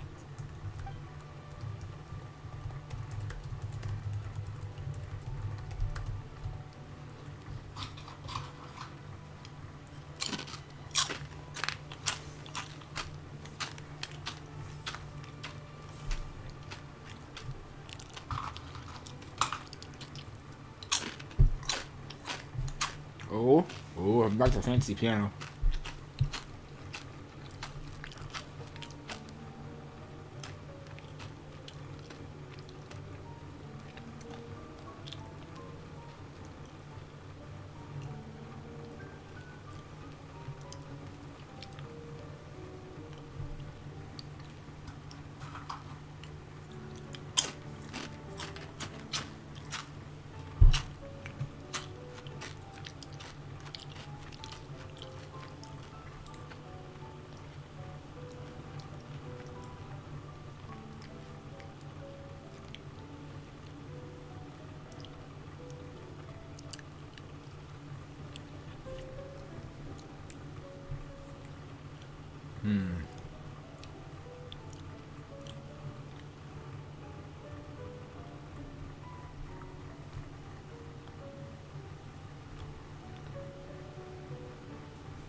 And that.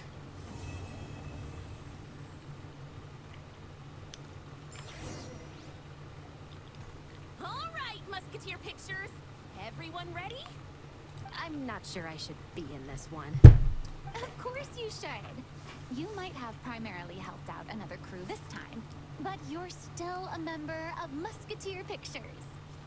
All right, thanks. I'll still stand a bit off to the side, though. Can I be in the picture too? Of course, Miss Veronique. I would have loved to have you in the last one too, if circumstances had allowed it. Thank you, Director Xavier. Do I really have to be front and center? You're one of the lead actors! Of course you do! Nervous, Sandrone? No. All right. I love how for a lot of the scenes, like it's one of the different cut scenes. Musketeer Pictures. And it just changed me back to my old outfit right there, again.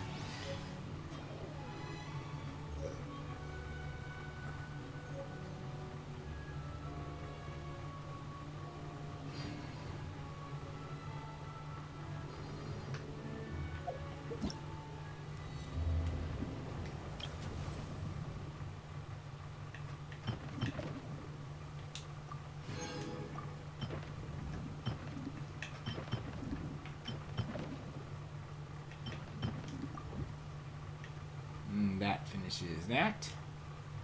Have you ever kept goldfish as pets? They're very cute. Oh my gosh,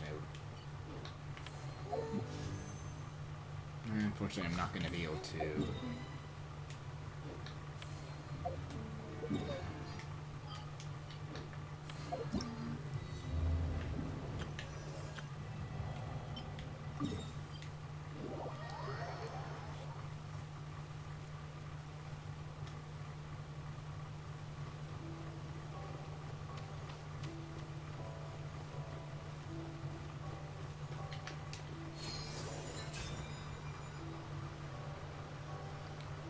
I at least want to just see a bit before we head out.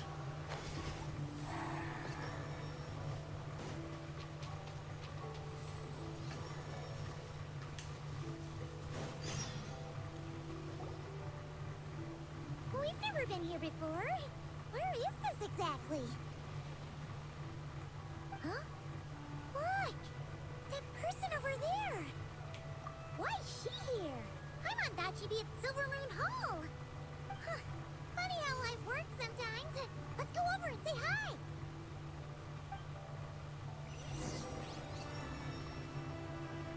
Oh my gosh, really?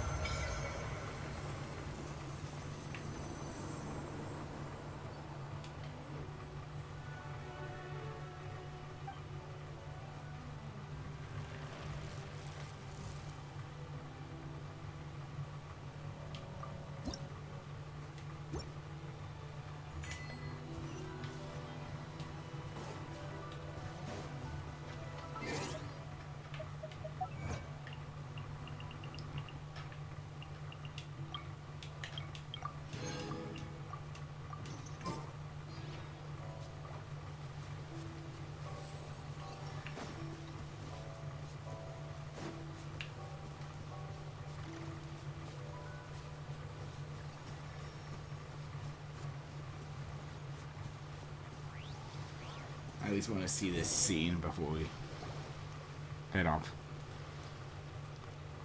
Hey! Galvina! Where are you going?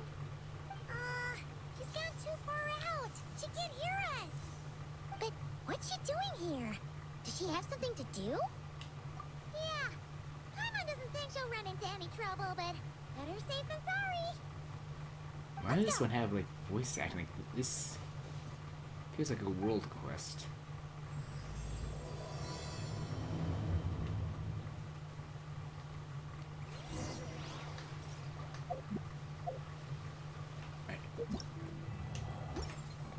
This is a world quest, but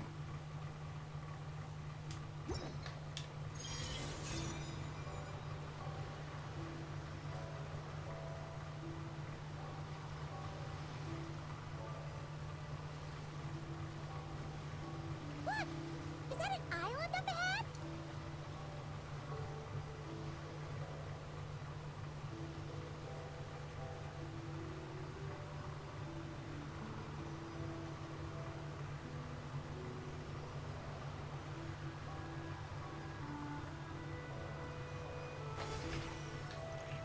Huh,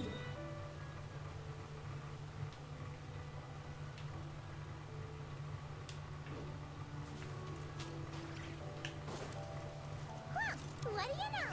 There really is a little island here. Could this have been Columbina's destination? Let's have a look around. Hopefully, we'll find her soon. Where are those Kohenki going? Do you think they saw Columbina? Come on, let's follow them. Wow, here's a pretty little lake if Paimon's ever seen one. Man, there's so many voice acting actually here.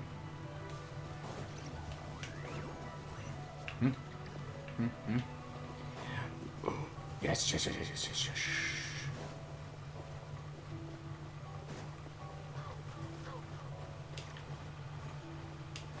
Give me, give me, give me, give me.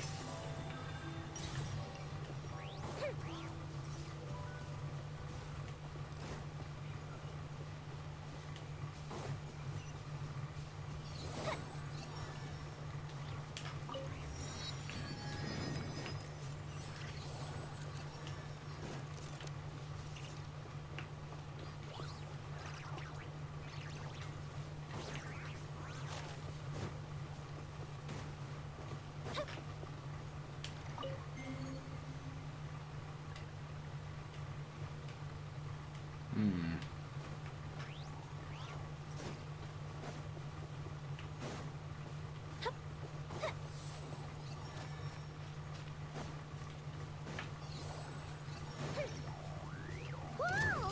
This looks like one of the dragon's secret source automatons. Could this place have something to do with them?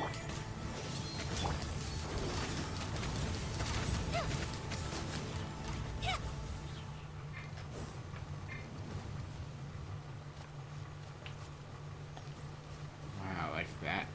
Must be really strong, but Look! There's an entrance leading down here! Should we go down and check it out?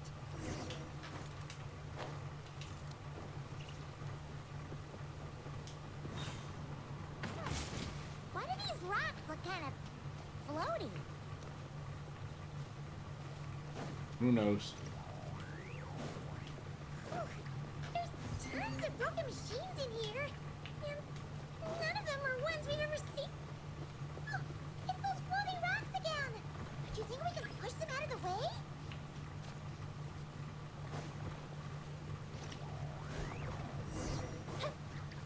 Yep, easy.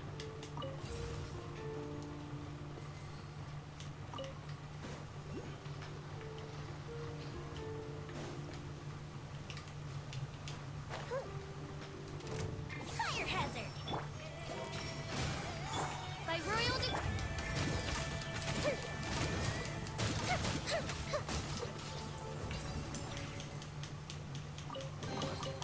What do we have here?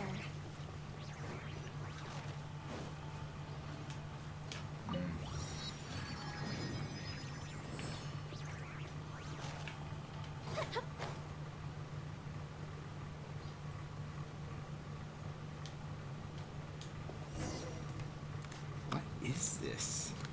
Oh, these look like ruins. Huh? What are those rings? Looks like they've fallen onto the ground or something. Is that so? In that case, could this glowing sign next to it be a manual, maybe? Let Paimon see.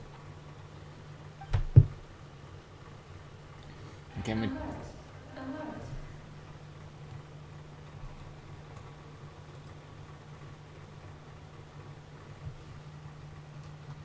Oh!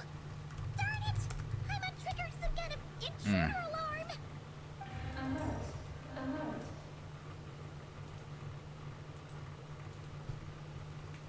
Power transmission has ceased. Please head to the generator room to activate backup power. Oh, so it's just out of power.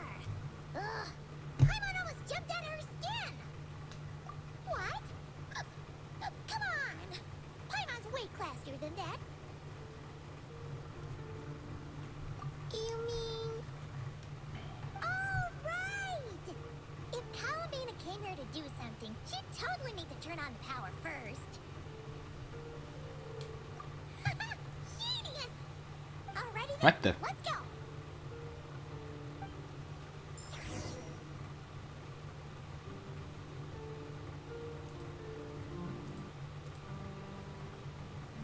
What is...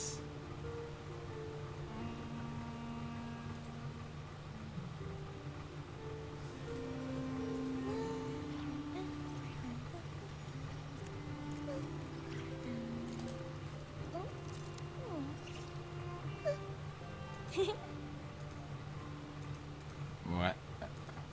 Oh. Okay, sorry, I must have not noticed that was there. Oops. If that was there for quite a while and I didn't notice. Sorry.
I'm bleh. This must be the generator room.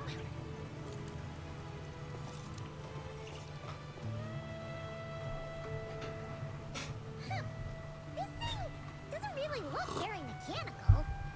But given where we found it, it must be the key to getting the power on somehow. But Paimon doesn't see how that's supposed to work.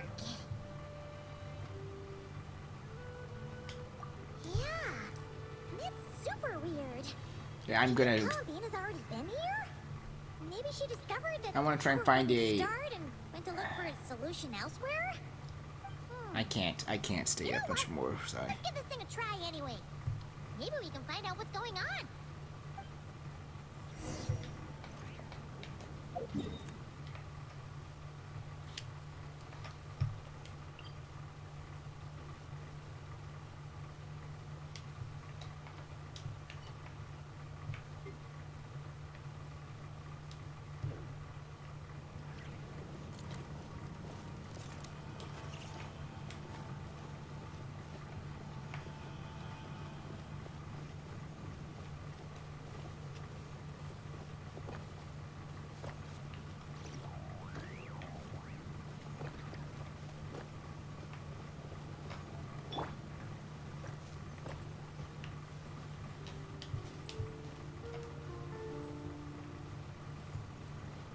Yeah, I can't. I'm sorry, guys.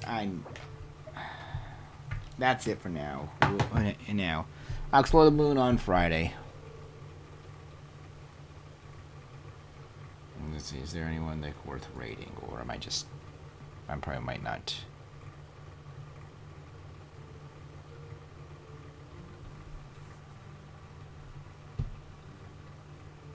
So I'm already exploring the moon. Okay, let's not.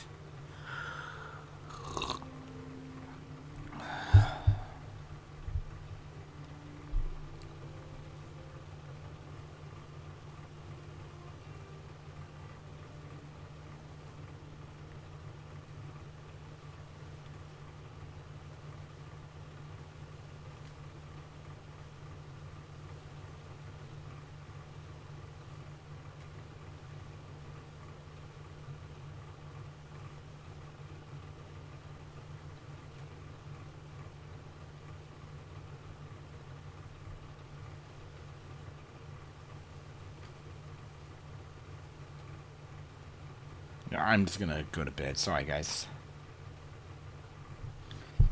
We'll get to the moon Friday, because my plans are done. So, good night, everyone.